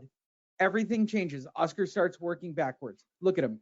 The minute he bleeds and he gets hurt, here's the truth about Oscar De La Hoya, and I don't want to get him on the line because he'll start a fight with me. Oscar doesn't like to get hit. He does not like it. He's all right. I'm going to say it, and I know it's going to put him on the line. Oscar's a bitch. Oscar does not like getting fucking hit. Bullshit. Listen, fucker. I'm listening. You told me to stay on hold and go, hey, Andrew, you there? Andrew? Yeah, I'm watching a fight. Happy Come on. birthday, bro. Thank you. I still want to beat your ass. Good. After your birthday. No, because this is a real close round, dude. I'm sorry. Felix Strum, once again, is not He was punching the enough. real deal. Strum was the real deal. Yeah, but he's not punching enough, Lee. Jab Yeah, right. I actually gave the jab last round to right. De La Hoya because he's just not punching enough. I'll keep saying it. Jab right. If you got a good jab and you got a right hand, No, you're I in know, every but that's fight. not how he's going to win this fight.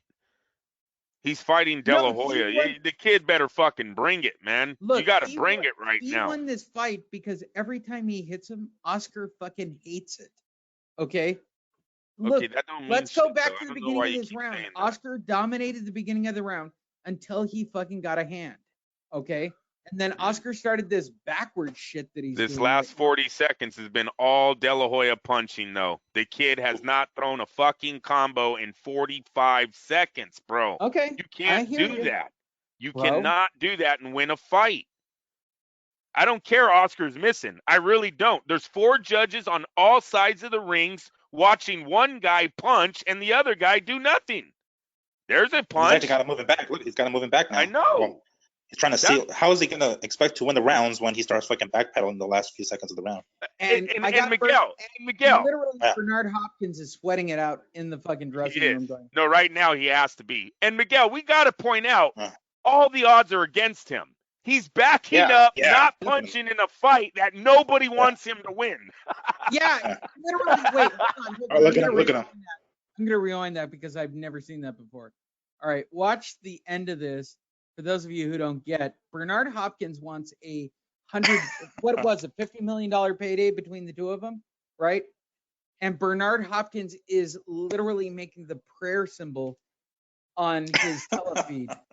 Yeah, as you should be, asshole.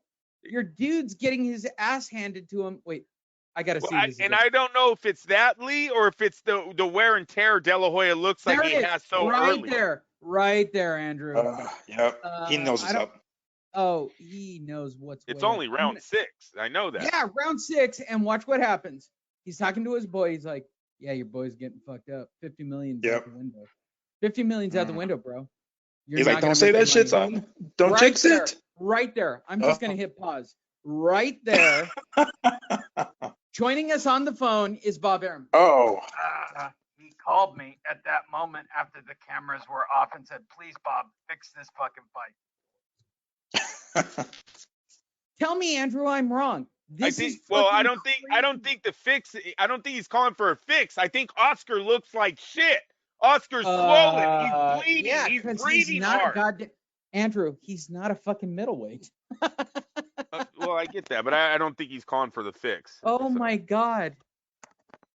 I never saw that till this moment that Bernard literally did the "please, Oscar, don't fuck this up for both of us." We've already talked about how the fight's going to happen between the two of us. In the 4th round, you're going to take a fucking shot to the ribs and you're going to say, "Oh, it was a kidney shot and I never had something so hard in my entire life." Look at that. life. Oscar's out punching him every round. I know, bro. And look at him. Some of them is by 30. Yeah.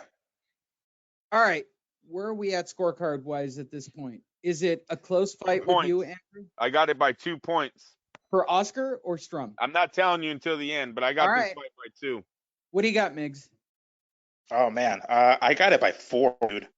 Shit. So you're literally Latino power at this point.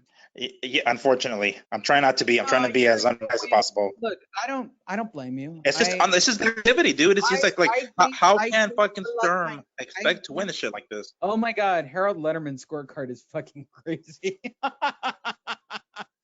4 rounds to 2. I don't want to get him started. Wow. I don't want to look, Jim. I don't know what fight you're watching, but I've got Oscar De La Hoya way ahead on the scorecard. 4 rounds to 2. Jim, he's just so fucking dominant. I'm just gonna be honest. And to be truthful, Jim, you don't know shit about boxing. He's become very honest from heaven. He's very honest from heaven. Well, he's already got his ticket into heaven. He can talk shit now. Well, he's already there. Yeah, he's already there. He's not gonna get Joey Letterman is clearly going to hell for some of her scorecards. So Jim is, there you go. See, he finally. I like that from Sturm. It's like you don't just stand there and punch or block the shots and expect to win the round. If he starts throwing, just move back. Fuck yeah.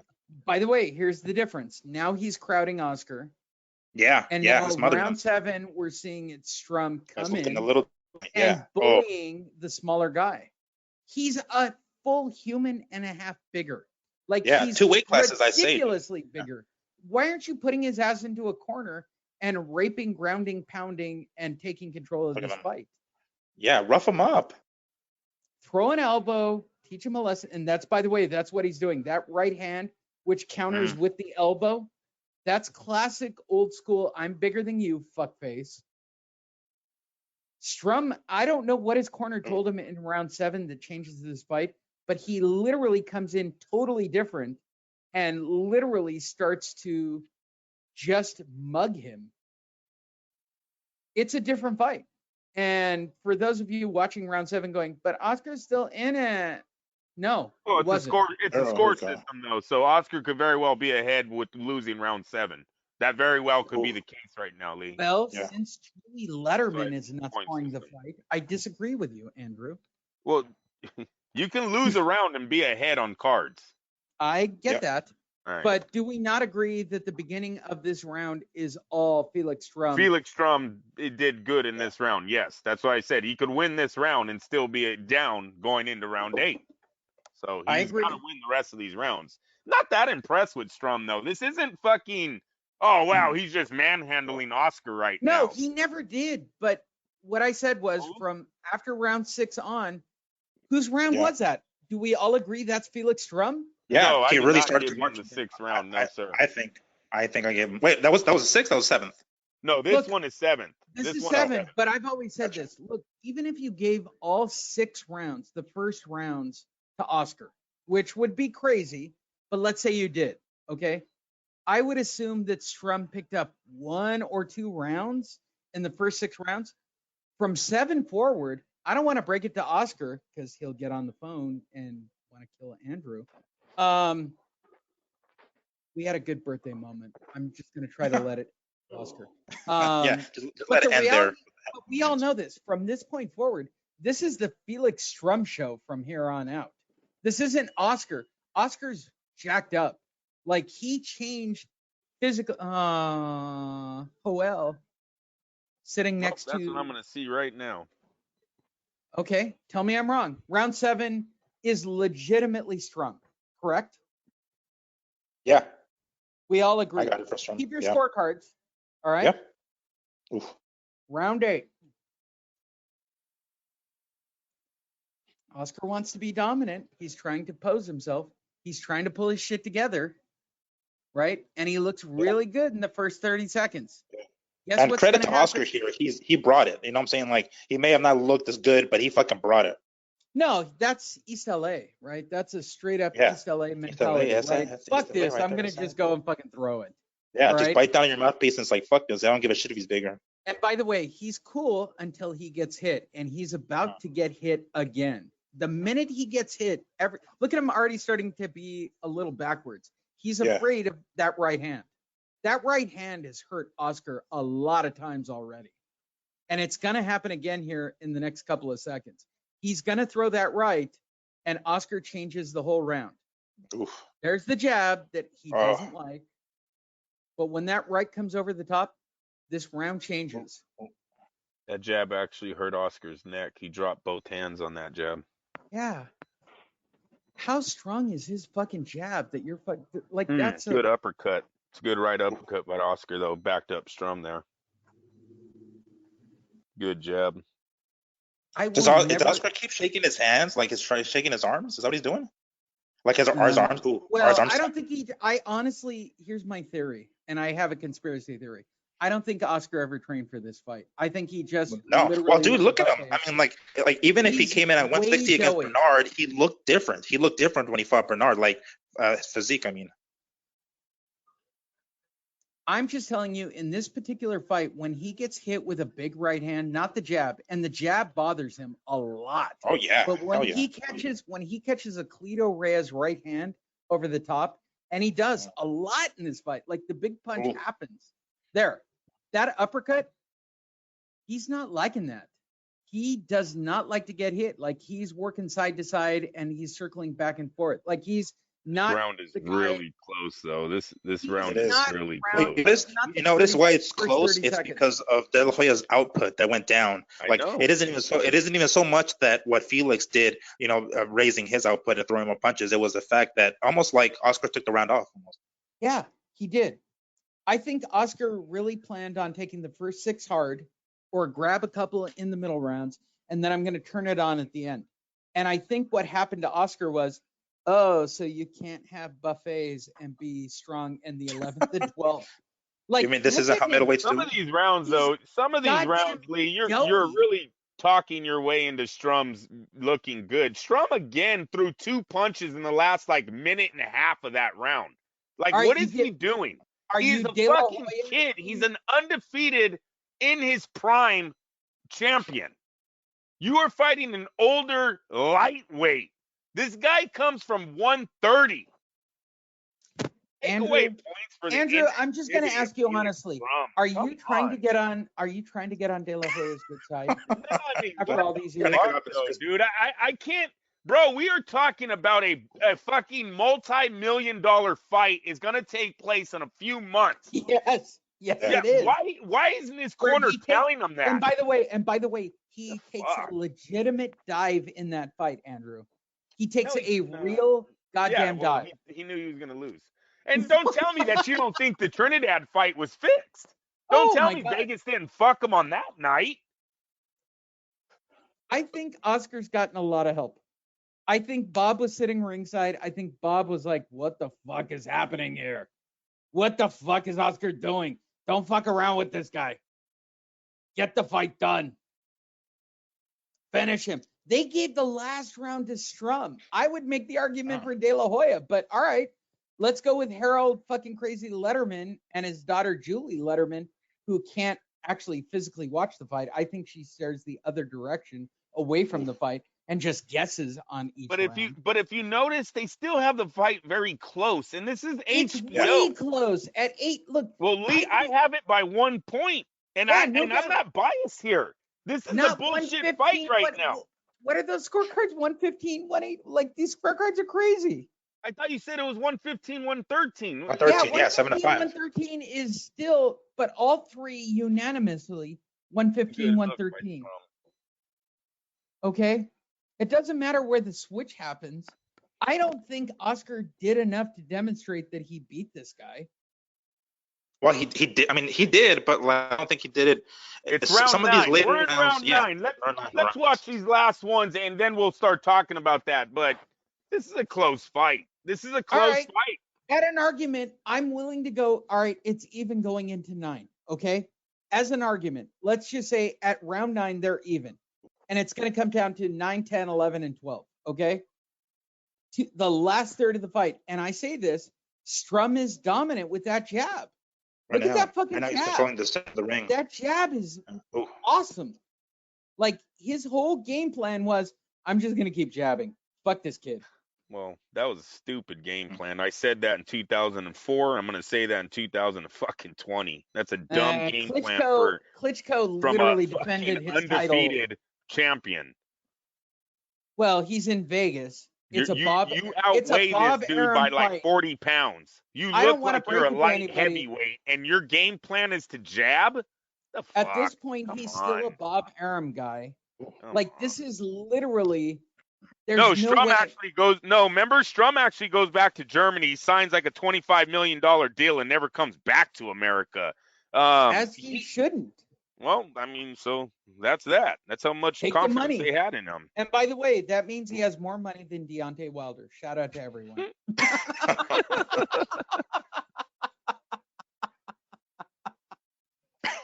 Tell me this isn't a Felix Strum round. This is a Felix Strum round. I am giving him the 9th. I am giving him this round. He's got it. Yeah, I got it so far. Yeah. He's controlling the center of the ring. So there's no doubt round 9 goes to Strum, who's dominant over Oscar. And at this point, both the sphincter of Bob Arum and the sphincter of Bernard Hopkins are like, let me do the play-by-play on this. They're like, are you sweating now, Bernard? Jim, listen, I'm going to tell you the truth. If this fucking pussy doesn't put this guy out, I'm going to lose out on $25 million. That's the reality. I'm just going to be honest. And a promotional company. And a promotional contract because he's thinking of starting his own company and leaving Bob Don't Arum. they announce it after the fight, you guys? Yes! Literally the night of. Holy fuck. Do they really? Fuck. Yeah. Yes. The first fight of their promotional contract is De La Hoya versus Bernard Hopkins. This is Bob. No. I think it's after their Hopkins De La Hoya. After he knocks him out, they announce that they're comes out partners. and goes, I want to introduce my new business partner, East Coast Bernard partner. Hopkins. Yep. All right, Dick. You took a dive for your partner. I get it. But this is a Bob Arum fight. This is a top rank fight we're watching right now. This is top rank. Oh, so this has to be like the last one that they do with Oscar. If you look at the ring ropes, I think the ring ropes are top rank. This is a top rank Bob Arum fight. And by the way, Harold Letterman has it right. Correct, Harold from heaven. I know you want Jim Lampley to go to hell along with Max Kellerman. All right, calm down. Don't beat my ear. I don't want to hear about it. All right, you've had your time.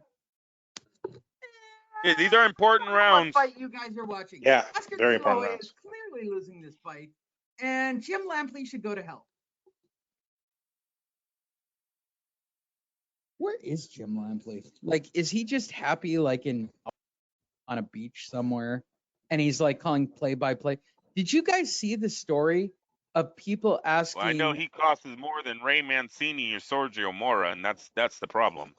Well, Yeah. no. Did you see the story where who's the guy who does baseball for Fox?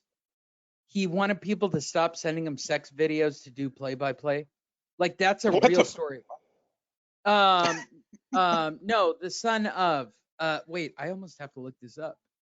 And by the way, Felix Strum is winning this round. He wins all the next rounds. It's a close round. He's taking over right Yeah. there. That was a good combo by Strum, but before that, it was pretty close. And we're a minute and a half in, so we still got another minute and a half to go. Minute and a half. And I swear to God, if Strum would just pick up his output, he would probably stop Oscar. Shitty game plan. Oh no, it's a shitty game plan. Oscar is just hoping. Oh, that's what it is. Oh, that's a good right hand right there, Yeah, though. one hand. It's all Strum still, Andrew. That's good right hand backed by Strum. By the way, Joe Buck Jr. technically. Oh, Joe another Buck- right hand. You guys didn't see this story? Joe Buck has literally gone to the national press and said, "Stop sending me your sex tapes for play-by-play on your sex videos." This is a real thing. By the way, everybody Google Joe Good Buck combo. sex tapes. 39 seconds in, Lee. 4 punches. Really? Who do you have Oh, winning the look, round? look, there's another combo. Oscar's doing what He's trying to steal the usually rounds, does, right? He's trying to Late steal in the rounds at round. the end. Yeah. Trying to And steal by that the way, shit. he's about not to. All right, we still have 20 seconds. Well, Who's that's going to 3 finish? combos. He's already I know thrown the answer Strum- to this. Thrown a jab. It's going to And be a Strum. Jab. He's going to throw a jab. Jab. And another Yeah, jab. as he should. Andrew, that right hand scored. All those jabs landed. Yeah. Who won Vegas the is round, not Andrew? with him, though. Who won the round? That one's tough. That one's pretty tough. That one's very tough. Really? Yeah, All yeah, right. man, that was tough because like Dude, it's Lee, just I'm- so inactive that fucking Sturm is. If Sturm continues the round or starts the round off being super inactive, and De La Hoya tries to steal it at the end with his pity pat shit, the judges are gonna give him that round just based off how and not only inactive. was it pity pat, it's freaking 3 Look at those. combos in a Hold on, row. I'm going to hit pause right here. Look at landed, thrown. All right. The reality is who's really connecting in this fight at this moment? Okay, but what I have told you numerous times, you see that 685? Do you Yeah. know how many of those missed punches these refs on all 4 sides of the ring thought landed? Do you know how many of those points could be in there, Lee? Where they said, fuck, that was a good right hand, and we know damn well that right hand didn't land. But because they're on different sides of the ring and only have one angle, that thrown really can put you in the lead. It's why I thought Mendana should have beat Mayweather.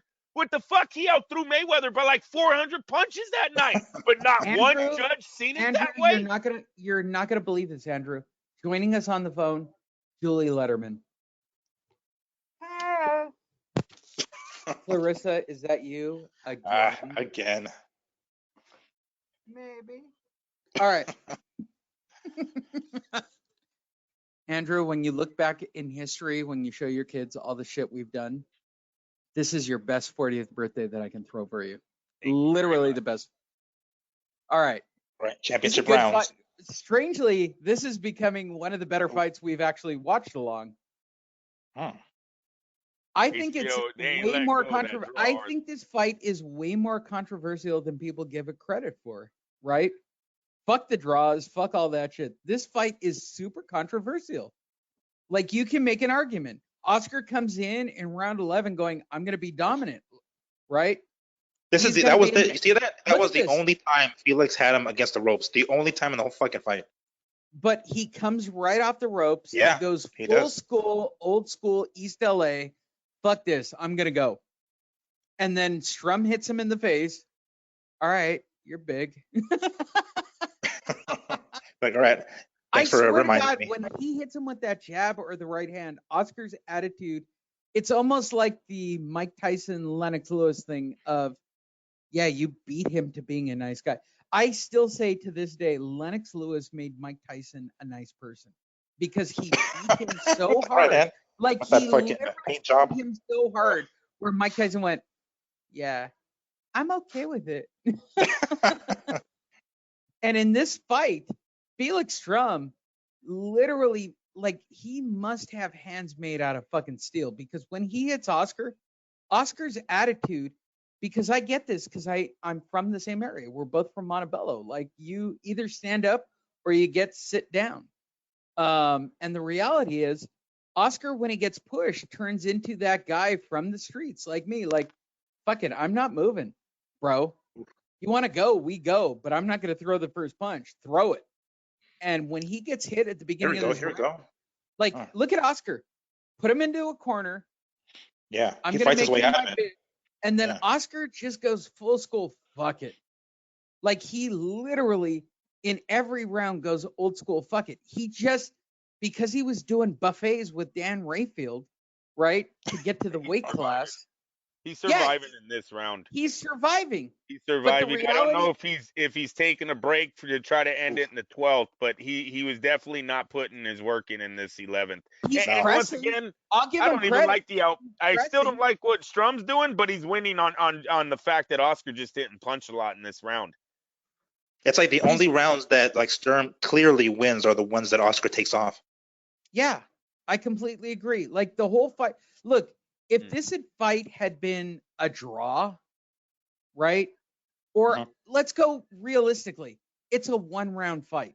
And I'm willing to go, yep, it's a 1-round fight, no matter how you score it. It's a legit 1 round, one way or the other fight. Why is he running? Yeah, he thinks he's got the round in the pocket because he thinks he got the round in the pocket. I mean, realistically, I'm giving him that round. But Yeah, why yeah, is me he too. running?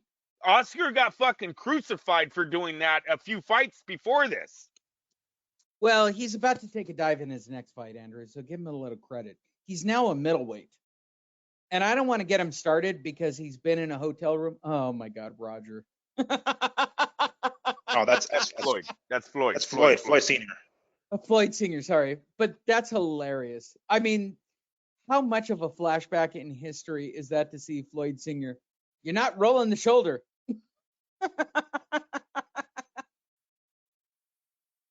And Strum is literally pitching. I mean, let's be honest about Felix Strum. You're a fucking tomato can. Your job is to take a fucking dive. And Felix Strum showed up and went, fuck it. Not going down for Oscar. Oh, it is top rank. Look, you see the banner on the top. Yeah, it was totally 3 top minutes. ranked. There was no doubt. Oscar, at this point, when I was there live, I went, there is no way Oscar loses this fight. No way. And it's even fucking Harold Letterman has it 1 round for Strum over De La Hoya. It's an argument. This fight, I don't care what anybody There's says. the first combo. Let's watch This these is- 3 minutes. Oscar.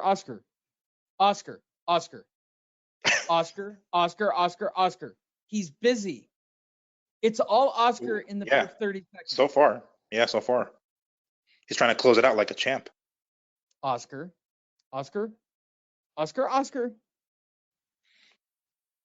Okay, good right hand. And by the way, this is what happens to De La Hoya.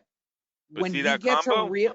when De La Hoya gets a real right hand coming up, it's either the jab or the right hand. I don't know if it's his nose or his chin. I don't know what it is about Oscar. There's like a button on him that just changes him into, fuck it, I'm working backwards. And by the way, there it is. He's working backwards now, and he's fucked up. Up against the ropes for the second or third time in the. Yep. See, this is where Sturm needs to work. Look at it, and he does a perfect good job. He ends up clinching, gets himself out of the corner. Oscar goes full old school East LA. I'm going to work my way up. Fuck it. I got to do it. Right? I'm still winning. Yeah. Oscar's still winning this round. No doubt in my mind. He is winning this round. And then Strum hits him a couple of times clean. And then Oscar starts to work backwards again. Like he really doesn't like to get hit. Ooh, right there. Good. Right. I think it's still Oscar. Ooh. Oscar's being full man. This is way Oscar. By the way, this is all Oscar. I'm not going to doubt that. And then Strum hits him again with that fucking jab. Yeah, but there's only a minute left. Strum better fucking have a dominant ass minute here. Jab. Strum. There we go. It's all jab. Pick it up. All Strum from here on out. Strum's about to go for broke. But even if it is all Strum, it's not enough of Strum. And like it doesn't matter. It's the final. Look, what did we learn from Sugar Ray Leonard? It's the final 30 seconds. And who gets the final 30 seconds, which is right here? Well, Who's we'll winning see. the fight? That's a bad example though, because Leonard had hella help in his career too. Go watch the Hearns rematch. Go watch the freaking Hagler fight. Like, Well, that's Scorecard. what he based it bad off of. The example. last 30 seconds of every round in that fucking Hagler fight.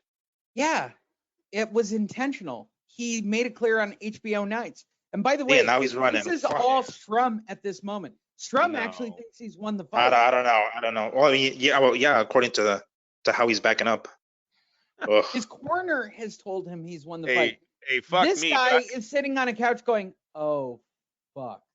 I have Oscar. I have Oscar. 115, And 113? that wasn't even me being corrupt.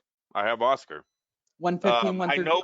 Listen, you got to know these judges, and I know you do, Lee. I'm talking to the fans. Yeah. A lot of And times, Bob is already making a phone call, so it doesn't matter. 115, 113 is not a bad scorecard. Very close fight, but I think the experience of Oscar De La Hoya pulled out a lot of those rounds. Listen, Andrew, I don't want to, going back to Jack Johnson and all the guys that I promoted since 1901. 115, 113. I totally feel that Oscar De La Hoya won the fight. I just had to make a phone call to make sure all three of the scorecards were exactly the same. Right. Well, here's the truth of Felix Strum, and I say this to everybody, even the Otto Wallens of the world. If you're going to go to Vegas and you're going to try to take something away from Bob Arum, you better fucking have your shit together. Okay. Or Vegas. I mean, you could say Vegas too. Look, it's Vegas multiplied like it's what do they call that? Exponential. All right. So you've got Vegas squared. Okay. And you're fucking with Bob Arum's paycheck. You got to be fucking kidding yourself. Okay. There is no way that De La Hoya is going to lose a close fight in Vegas ever. I mean, look at the fucking judges. Why are you saying that when we just said he lost to Trinidad. Fucking Trinidad in Vegas? Well, that's a little different. That whole thing was a setup for Bernard, and I think that is Don King spending more money than literally Bob Arum. And after watching a few of the documentaries I've watched, Don King apparently spent a lot of money on paying a lot of referees and a lot of fucking judging belts. A lot of sanctioning bodies. A ton of sanctioning bodies. Did you not get stuck in that bunny hole, Miggs? Like, I got stuck in this whole Don King bunny hole that you got me started on. Yeah, dude, that documentary is dope. It's like a 10-parter, but jeez, yeah. Yeah, that's how I had it too. I had a 115, 113. Unanimous. It's I know, unanimous. It's 113. I mean, listen, I don't know, man. And I'm not a De La Hoya fan at this moment. This fight is what is this, 16 years old? I give a fuck about the fight. Well, I'm calling it as fair as I can. You can't let Oscar De La Hoya out-punch you by hundreds of punches in a fight that Vegas wants him to win. You don't close out like 7 of the rounds. I hear you. To set up a $50 million fight. Yes. There's no way. Like, you got to put him down once, bro. You got to put him down. He would have knocked him out. Yeah. He would have knocked him out if he would have just kept throwing right hands. And muscled him around a little bit. He didn't use any of. I mean, like he did, pull back with a couple of his shots. But I mean, what is the advantage? That's one of the reasons why people expected Canelo Chavez Jr. to be somewhat intriguing. It's like if he's larger than you, he's going to try to muscle you around, and it's going to be a physically taxing fight if he's able to put his weight on you. Strum didn't do jack shit of that. Listen, I'm going to tell you something. So he outlands him 234 to 188. Strum does. Yeah, but he almost gets out-thrown by 300 punches. 792 to 541. You know how bad that looks when you're fighting Oscar De La Hoya and he's thrown 250 plus more punches? God damn. This is the stat that I care about. It's always about the fucking jab. It's always about the jab. Well, I think he would have won if he threw more rights. It's always about the jab. Except when you're a light heavyweight. Felix Strum this night was a light heavyweight going up against a blown-up welterweight. He needed more power shots. He needed to break down the littler Oscar De La Hoya, and jabs don't do that. It did great. It was a great setup, But at the end of the day, it was his lack of power punching that didn't get him this victory. Okay, show me Right where his total punches actually even equate to De La Hoya. Well, it's 792. The 792 to 541 is what I'm he looking threw. at. Oscar threw, no doubt. He Yes. fought like a lightweight. Okay, And he threw. you're talking but about he the crowd didn't is connect. screaming. You're talking about crowd screaming, getting off their feet, judges not being able to see every single freaking punch that's landed. When you throw 792 to 541 and you're the golden boy, that's going to look big in that arena. But I'm telling can you, Strum needed understand more power shots. realistically, this is why there's a controversy, right? Strum on every physical scorecard, he beat the fuck out of De La Hoya. Like, if this were a street fight where you went, you fucked him up, bro. Well, you're doing Max Kellerman now, and I don't like that. No, I really don't, because it's a point system. And gosh darn it, the kid, he needed to throw more power shots. He really did. And don't let Oscar throw 792 while you only threw 541. That's big. But matter of fact, there's not a golden child in boxing. Floyd Mayweather, Roy Jones, Mike Tyson, I don't give a fuck who you name. You throw almost 300 more punches than your opponent, you're winning every fight. Canelo? I get that. Okay. It's about being busy. All right, Yeah. Mayweather made a career on it. But the reason everybody has a problem with this fight, statistically, Strum won the fight. Like, he was the guy who threw the power punches. He threw the jabs. He hit Oscar more than anything else. It was the impact of the punches. It was like his punches did a lot more, which is Let's harder go to to score. power punches, right? Andrew's comment, right? Power punches are the big deal, right? His percentage of connecting is unreal. Like, Yeah, Strum but look at who outlanded. I know. But it's hard to gauge them when you can't feel the fucking punches. You know, like I you get take a that. look at how many shots De La Hoya landed, and then you see Sturm's face, and you're like, he didn't land jack shit because his face is clean as hell. I well. don't know, literally, because I realize all the announcers are trying to, everybody who writes is trying to find something to write about. How did you guys miss this fight? This fight is that controversial. Like, it literally is. I'm not like glazing over it. Strum brought it. Like, Strum brought more than what Strum was capable of, actually, and took it to Oscar on that night.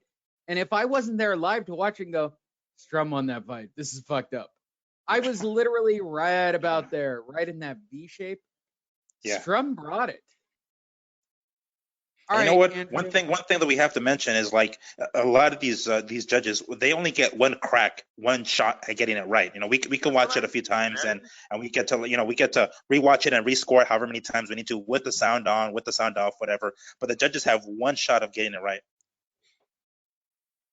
All right, Migs, sound off, just us. Who won the fight? Shit. Do I really have to show my unbiased or my Well, you're Mexican. 115, 113. I had 115, 113. De La Hoya winning. Yeah, because you're Mexican, bro. 115, 113, De La Hoya all the way. I don't listen. And I had him winning in 2004. Me and Lee, we talked about this fight before. You don't beat guys like this with jabs. And I got to say it again. He needed more power punching, damn it. He would have stopped Oscar. Oscar was there to be beat. We all seen it. You think he would have stopped him? I gotta be honest. This fight is a fucking draw. They should have done it a second time, and that's all there is to it. Strum never comes back though. He is literally that era's Otto Wallen, right? That's why I gave Otto Wallen so much crap. I'm like, dude, get a rematch right now. Like, just fucking go do it.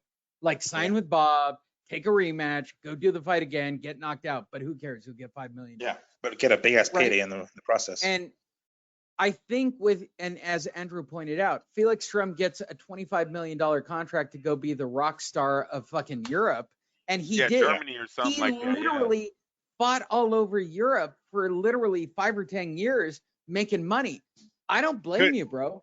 Because I believe he was a model too before this fight. If I'm not mistaken, he was getting real big. Remember, he's undefeated. And then he has this nice fight with Oscar, so he kind of does go home a rock star. Andrew, you're not going to believe this. For your birthday, we're joined on the phone by Felix Strum. Wow, this is big. It is big. We're in the double digits. We're in the double digits of celebrity. Clarissa, is that you doing Felix Trump? Oh, here she is No. again. Maybe. I don't know. Happy birthday, Andrew. All right. Yeah, thanks, guys. All right. Did I Well, sure. literally? This is gonna live on into infamy for your birthday show at 40, Andrew. When you go, is there anything about your birthday at 40, Dad? Yeah, I did a show. It was yeah. Did it live up to the hype? Did it live up to the hype for your birthday, Andrew? Yes. All right, that's all I care about. You're my bro, and I've literally done nothing but try to make you laugh literally for the last decade. Literally, the only reason this show exists is because my best audience is my good friend, the man who bought a fucking teddy bear for my daughter the one time he came down here to watch me do something stupid. If I can make him laugh every Sunday, then I'm ahead of the game. So happy birthday to you, my friend. All right. Thank you very much, you guys. Yeah. No And problem. that'll do it. Go to fightnetradio.com, buy the merch, buy the shirt, go watch the video, go watch the watch along. Oh wait, Lee. We gotta end it with Floyd. You never went to Facebook to show us Floyd's new video. All right, hold on. Just because Andrew demanded it for his birthday. I'm intrigued. It is his show, by the way, Migs. It is I all hope- about Andrew. I hope All Nick right. can hear it though. So, He by has the to way, be able to go hear it. to fight.net.radio if you want to be a part of the largest. I actually heard Seth Meyer, the Late Late Show, shit all over Facebook, and I went, yeah, that's because you have like 10,000 followers. Fuck you. Like, I get why you're angry about it because it's real. By the way, we are totally into the Rocky Pocket, by the way. I'm waiting to see how Top Rank ranks the finals of the Rocky bracket, but it did come down exactly as we called it. Rocky versus Drago 2 is the same way Top Rank. And final. And then Lang versus Drago. That was good too. They Did got we that. not fucking nail that shit right on the head? All right. Yeah, by the way, we're smarter than all of you who listen to the show, who write stories based on us. We're that awesome, and now that means Migs is just as awesome. Yeah. Go check out the Lee Honish birthday party where Andrew got to pick the fucking fight for my birthday, Andrew. In hindsight, what? I know, right? Well, I wanted Corrales. Well, never mind. It's always about Andrew. All right, so you're talking about. Oh my God! Where the hell is it at? I can't believe we got this right, bro. Well, except the Danny Wheeler. They have Danny Wheeler in the finals. Well, Did we why have not? that one? It's Andre What? Ward. Yeah, no. Didn't we? I thought we did. Yeah. Yeah, we Didn't did. We had Wheeler beating Okay. Conlon. All right. Right? Yeah, we did. You know what? You're right. It wasn't Yeah, freaking. this is our Tony final Bellew. four in a nutshell. Yeah. Thought Clubber Lang would be a beast, and Ivan Drago, much like Klitschko, would beat him with a jab and make it to the finals. And Danny Wheeler, who is really Andre Ward, would literally walk his way through all these fucking posers. That would have been funny if they would have put Apollo Creed died. If they would. All right, did you post this, Andrew? I thought I did, but I don't see it. I don't know why it's not up there. See it. All right, what? Okay, so Floyd Mayweather, what did he do this time? Shit talks about pandemic. It's bad enough that he's talking about his daughter. Talks about oh my his God. academics. the things that are happening right now. Floyd Mayweather talks about his daughter, which is crazy. 50 Cent viral video of epidemic, Andrew. Epidemic. That's what I just said. Watch the video. Jesus.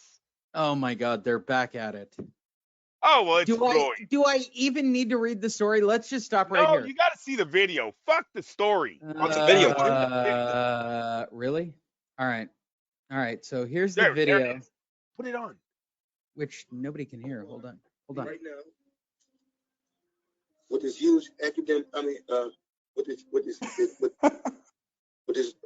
huge shit that's going on. I'm just completely confused. I'm completely confused. Crazy stuff that's going on. Rewind it. All right, you want to watch it again? All right, hold on. I want to hear it again.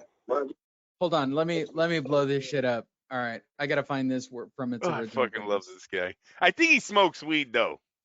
I Oh think No, Floyd of course. Oh, come on now. Of course he does. Clearly, this is Floyd. Look, this is going back to, literally like Amir Khan going, all right, guys, what if I say that it's based on Check this out. 5G, 4G, 3G?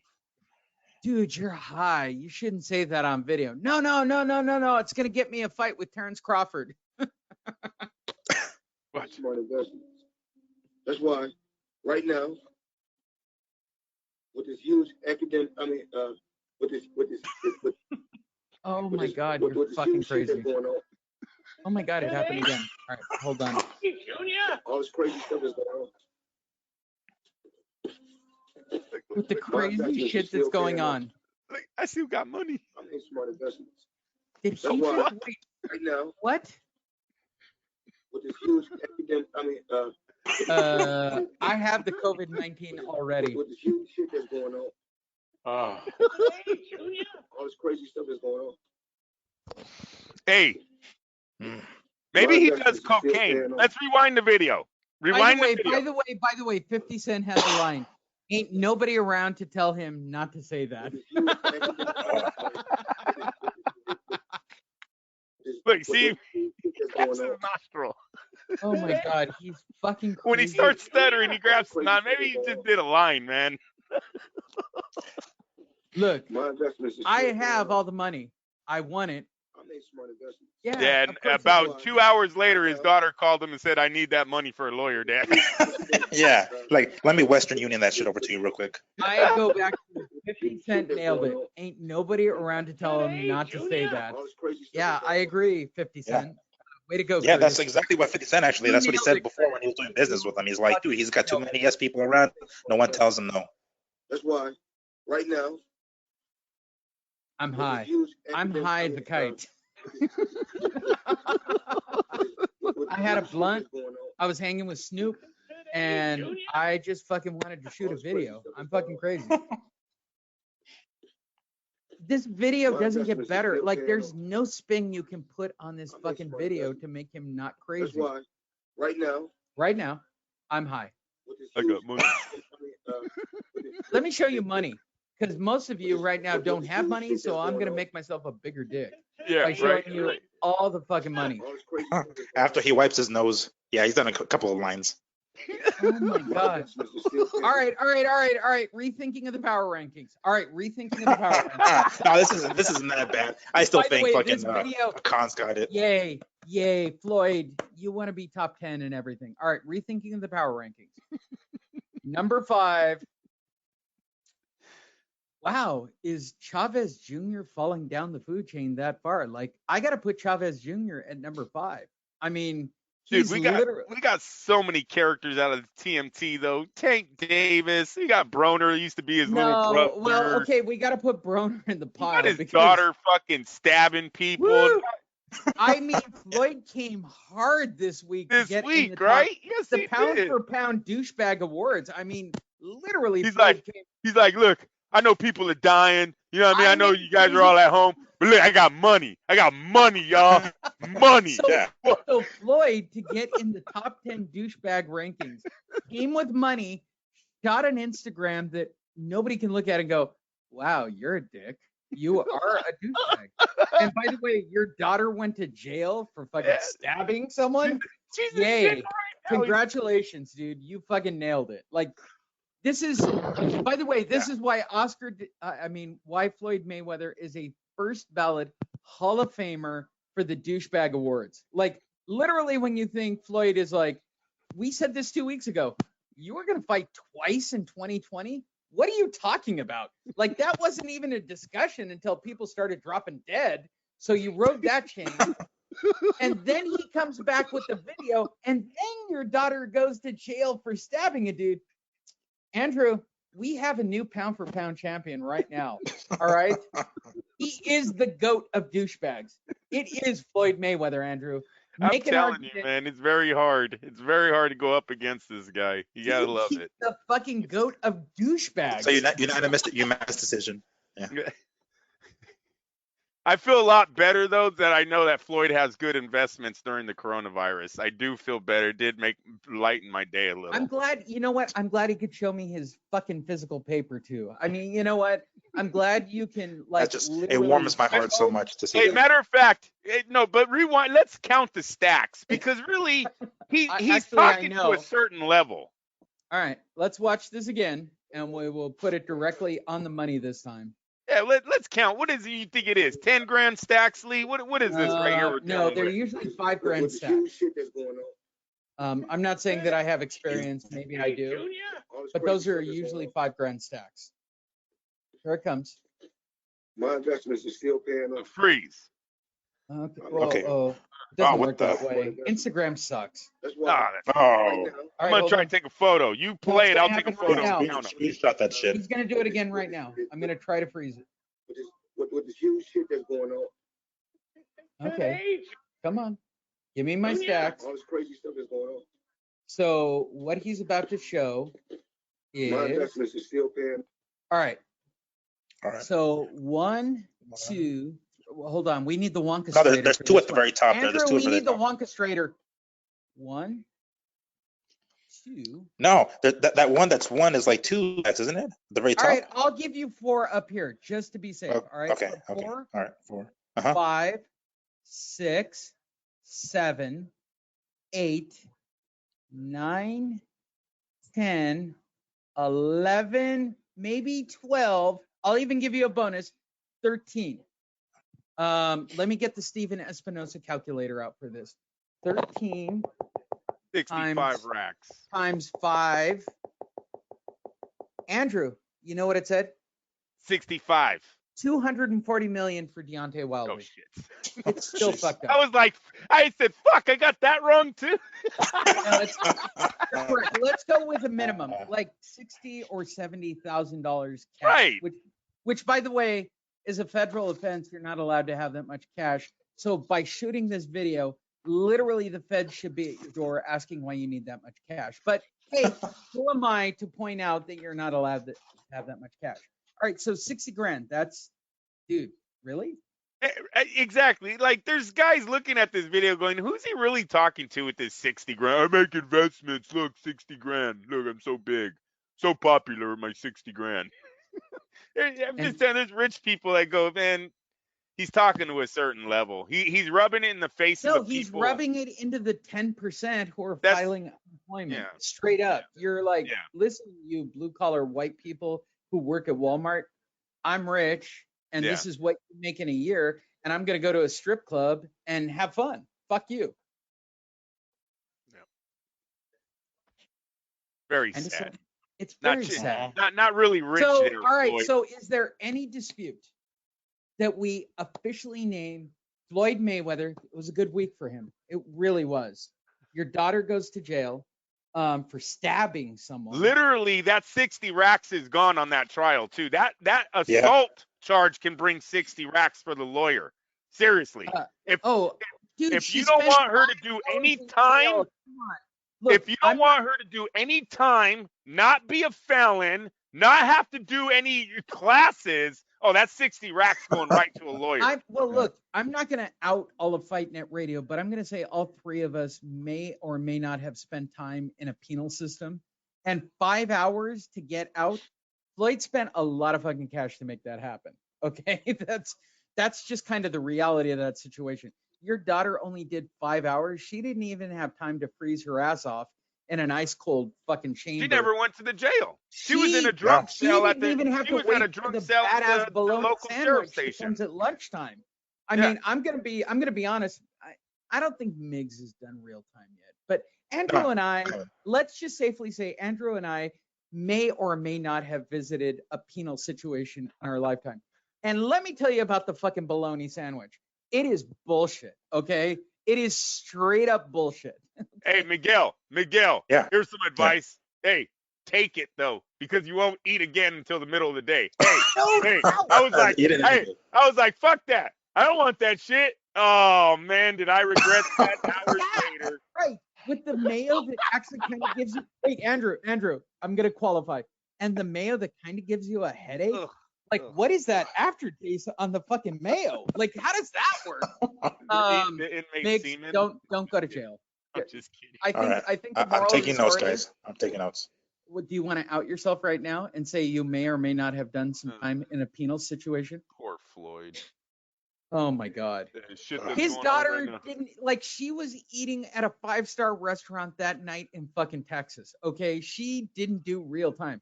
Like when I was, I think I was 18. No, I'm or telling you, 19. she didn't even leave she probably never even left to the jail. You know, they No, only do it like twice a day. She wasn't even in there long enough for the second bus ride, probably. So he got her out of that jail, the holding cell. Wherever my they God. hold drunk people, that's Andrew, where she was at. Andrew, truth, you and I both know this. You haven't lived until you've had fucking prison water. All right. Oh, shit. I'm just saying straight out Oh, my loud. God. You go over to that drinking fountain going, that's the best fucking water I've ever had. No, it's not. It probably gave you brain damage. I won't tell you where I was, Miguel, but I'll tell you when I showed up and got off the bus, there was a dead rat on the wall, bro. And I remember telling the guy that I'm going to qualify for me. I was like, if that rat is dead, oh, fuck. By the way, for all of you who think I have white pride or white envy or white hate or white guilt or whatever you think I have, when I did my time and I went, I need a fucking blanket. This place is cold. They looked at me and went, shut up. I want to go to one of those farms like Martin Lawrence. Oh, yeah, and Lompoc. Yeah, Andrew. Martin Lawrence's movie with Eddie Murphy. That was a good one. Oh, yeah. Goddamn Lompoc, Andrew. They got a soccer field. You play soccer. Yeah, that's a good one. It's a nice time. We used That's to, no me joke. and Christina, we were fishing at the river one time out there in Modesto, and they had one of these jails right by the river. I guess the guys do work. 3 dudes in jumpsuits came walking up on us. One of the scariest movies. Yeah, no doubt. Like, Yeah, I guess they released them to do yard work, so the guys were all cool, but I didn't know that when they were walking up on me and my lady with 3 fucking You thought they jumpsuits just on. escaped? Yes. Oh, yes, yeah, no. I thought my car was gone, bro, and my lady. And by the way, take this as a service notice for Andrew's 40 and I'm 52 and we just had our birthdays. Kids, don't go to jail. Don't go to jail. Real for a jail. lawyer. Real Ask for a jail lawyer. sucks. Don't ever talk. Don't incriminate yourself. Don't ever Oh my talk. God. Don't ever talk. And if First you did words the out of your crime, mouth in the questioning room Wait, is, I'm gonna I save want to everyone call money, Andrew. Here's the my if lawyer. you really did do the crime, I'm gonna say this out loud. If you really did do the crime, just plead guilty and get it over with. All right? Like, you're not gonna get a better deal. Like, you're not. I don't My care. grandmother saved me. My grandma's the yeah. hardest OG I know. It was those 3 words that saved my life, and it didn't come from no gang member on the street. It's from my grandmother. Call my lawyer. Oh my God. Lee, Miguel, they slapped Yeah. my quarter right off the table when I said it. I thought I was going home. Shit, I feel thought like I this said is the magic I word. feel like this is a Schoolhouse Rock or The More You Know on NBC. Like, this is like The more you know. The More You Know. Hey, G.I. Joe. And knowing that is half the Did you- battle. There you By go. the way, did you have the Kung Fu grip, Andrew, as a kid? No, I did not. Damn you, I Lee. don't know had what the Kung hell. Fu grip, Andrew. I didn't do shit. I I had the didn't Kung do Fu shit. grip. I want to I go had- home. All right. That'll do it for the best ever. And I'm hoping when Andrew's kids hear this and they get all the way to the end, really think of my dad. Your dad is the shit. All right. Like, he literally gets you guys. He's been there for every one of your events, even though he doesn't have a fucking clue to what he's watching. Much like me, Andrew and I have no clue when our daughters are throwing flags. We have no fucking clue what they're doing. Like, they look like they're in some kind of order, but and it's to some kind of music. And I think, is this about bullying? I don't even know what. I'm going to lunch be honest menus? with you guys. I only watch my daughter. I don't give a shit about any of the other kids. I'm actually hoping they drop the flag so my daughter looks better. All right. That's All right. my. So here's the final message from Andrew and I, because we both have birthdays at the same time. I'm going to say this because Andrew and I both literally are raising the same daughter, remarkably. Number 1, you're awesome. Please don't listen to this episode. If you got this far, why are you still listening? Okay, we've been doing this for Sundays for literally 14 years. And to be perfectly honest, I don't think we ever did anything beneficial for boxing other than making each other laugh hysterically on a Sunday. But if you are my daughter or Andrew's daughter, I'm going to say this. We both love you a great deal. We don't get you at all because you are not our product. You are clearly your mom's product, and you did a great job. And if you're not stripping at this moment, we fucking scored. Well, I'm gonna be honest. I mean, we're still flipping a coin at this point, Andrew. I'm gonna be honest. I mean, let's be perfectly honest about our daughters at this point. If they're 21 and listening to this show, fuck if I know. That's your birthday episodes of Fight Net Radio. Tune in next week when it's Miggs's birthday. And shit. You get to pick the fight, all right? I picked this fight because it was kind of my pick, and Andrew picked his pick for my birthday, which makes no sense. So, Miggs, you're the new guy. I want you to think really hard about your favorite controversial fight, and that's the one we're going to watch next week. Because if I have to watch another Floyd explaining how much cash he has video, because that's or let's go a step first. I mean, Shannon Briggs. What's going on right now? Are we doing Shannon Briggs stories or maybe Tiger King stories? I mean, to be perfectly No, honest. I think someone else. I think his daughter should be arrested maybe by next Sunday. We might have some charges by next Sunday that we're going to be talking about in Floyd's $60,000 that he showed in this video. Oh my God.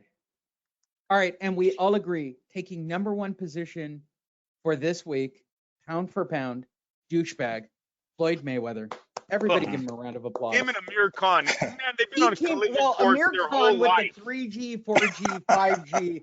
I've got a medical degree, and I know because the voices told me in my head.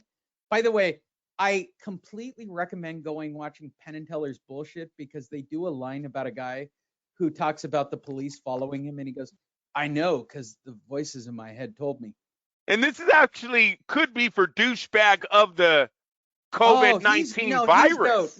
He's GOAT. This could be for the virus, though. This could be for the whole thing. Look, we got Andrew, one guy. I'm going to make an argument. He made us believe with his buddy 50 Cent that he couldn't read. I mean, he's really the GOAT. Bro, he's still doing a great job of that. He's still, this video kind of proves that he's still doing a great job of that. Shit. I mean, like, you're really working hard at being dude, the story we did last week of I was going to fight twice, but now that everybody died, including Kobe, I can't fight.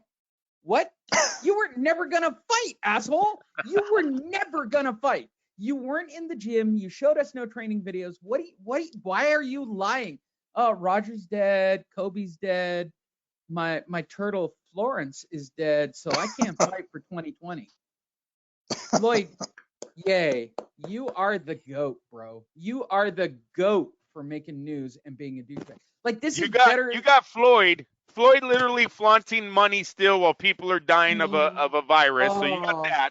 And you've got Amir Khan telling everyone not to wash their hands or wear masks or gloves. Yeah, no, it's a hoax. It's all because of satellites. So they could be douchebag of the whole virus. I mean, don't get me wrong. I mean, Amir Khan came strong, right? I mean, in reality, if Amir Khan fought Floyd, we all know the outcome, even Floyd in his current condition. But the reality is, Amir, you came strong this week. I mean, that is crazy motherfucking talk.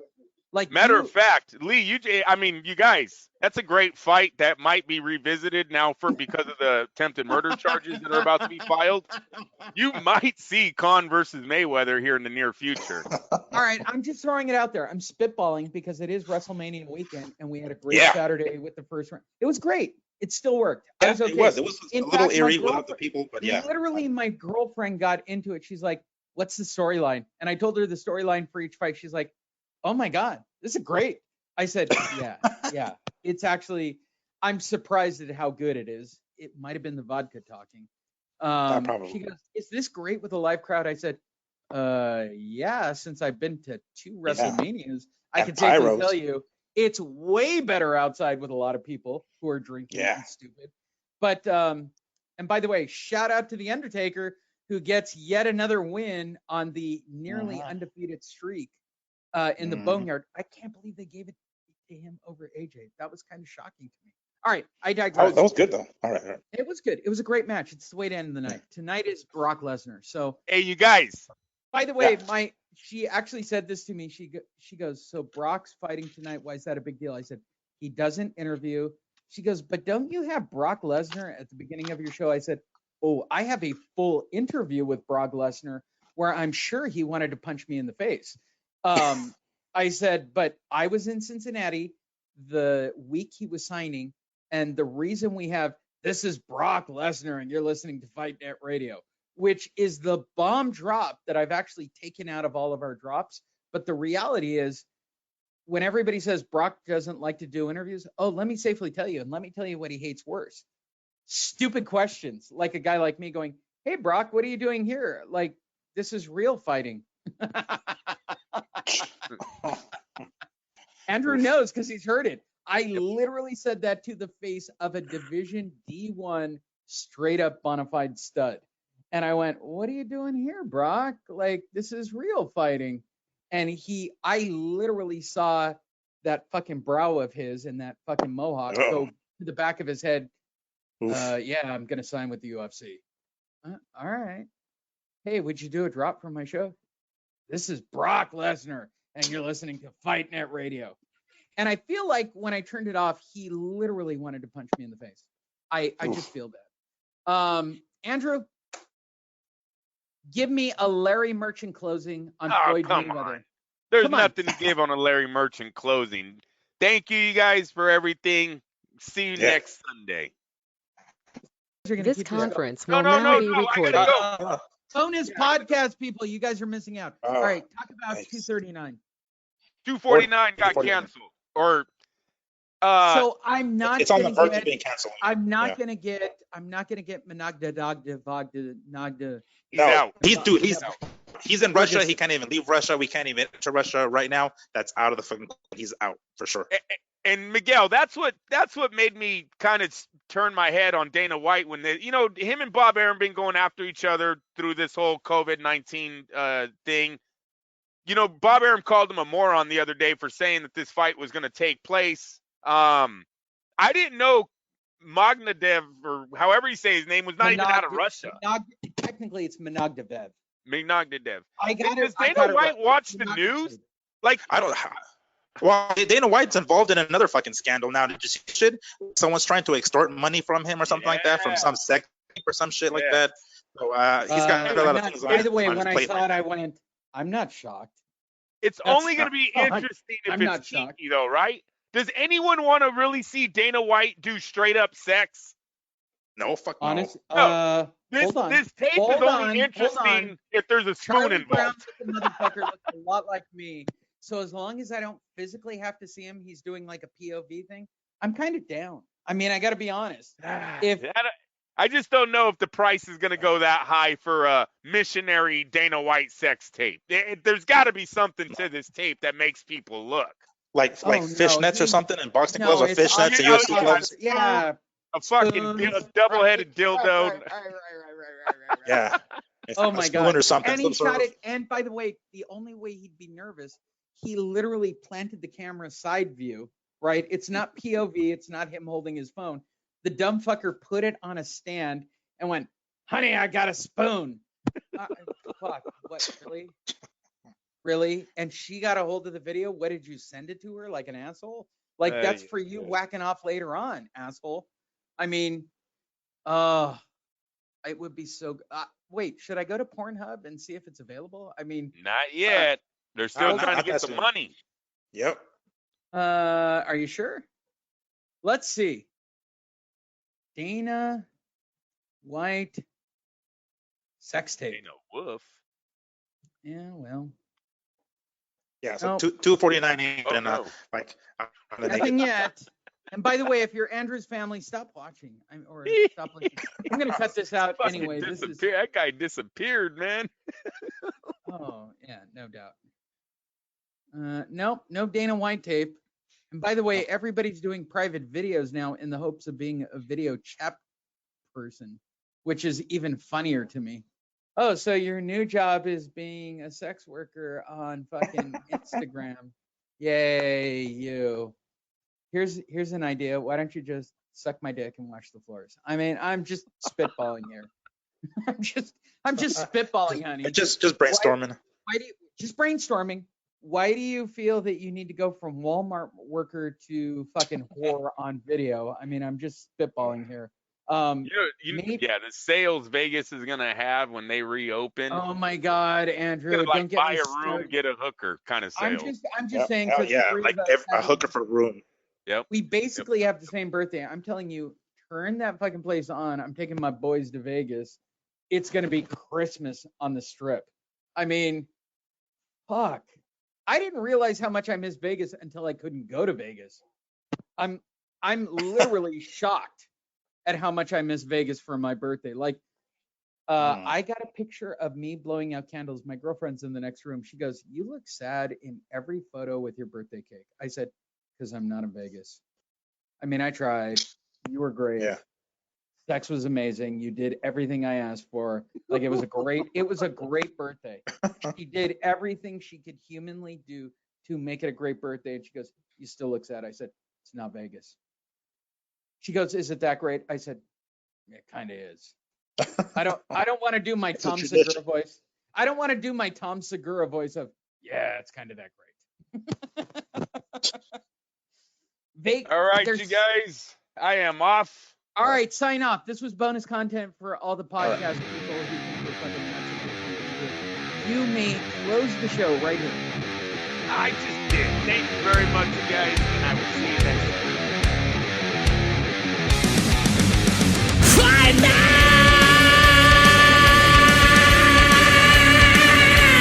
Radio.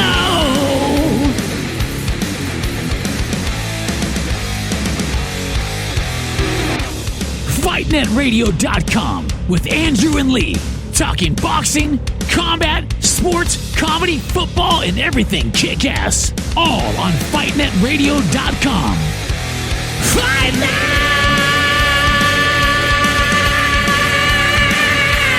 Radio!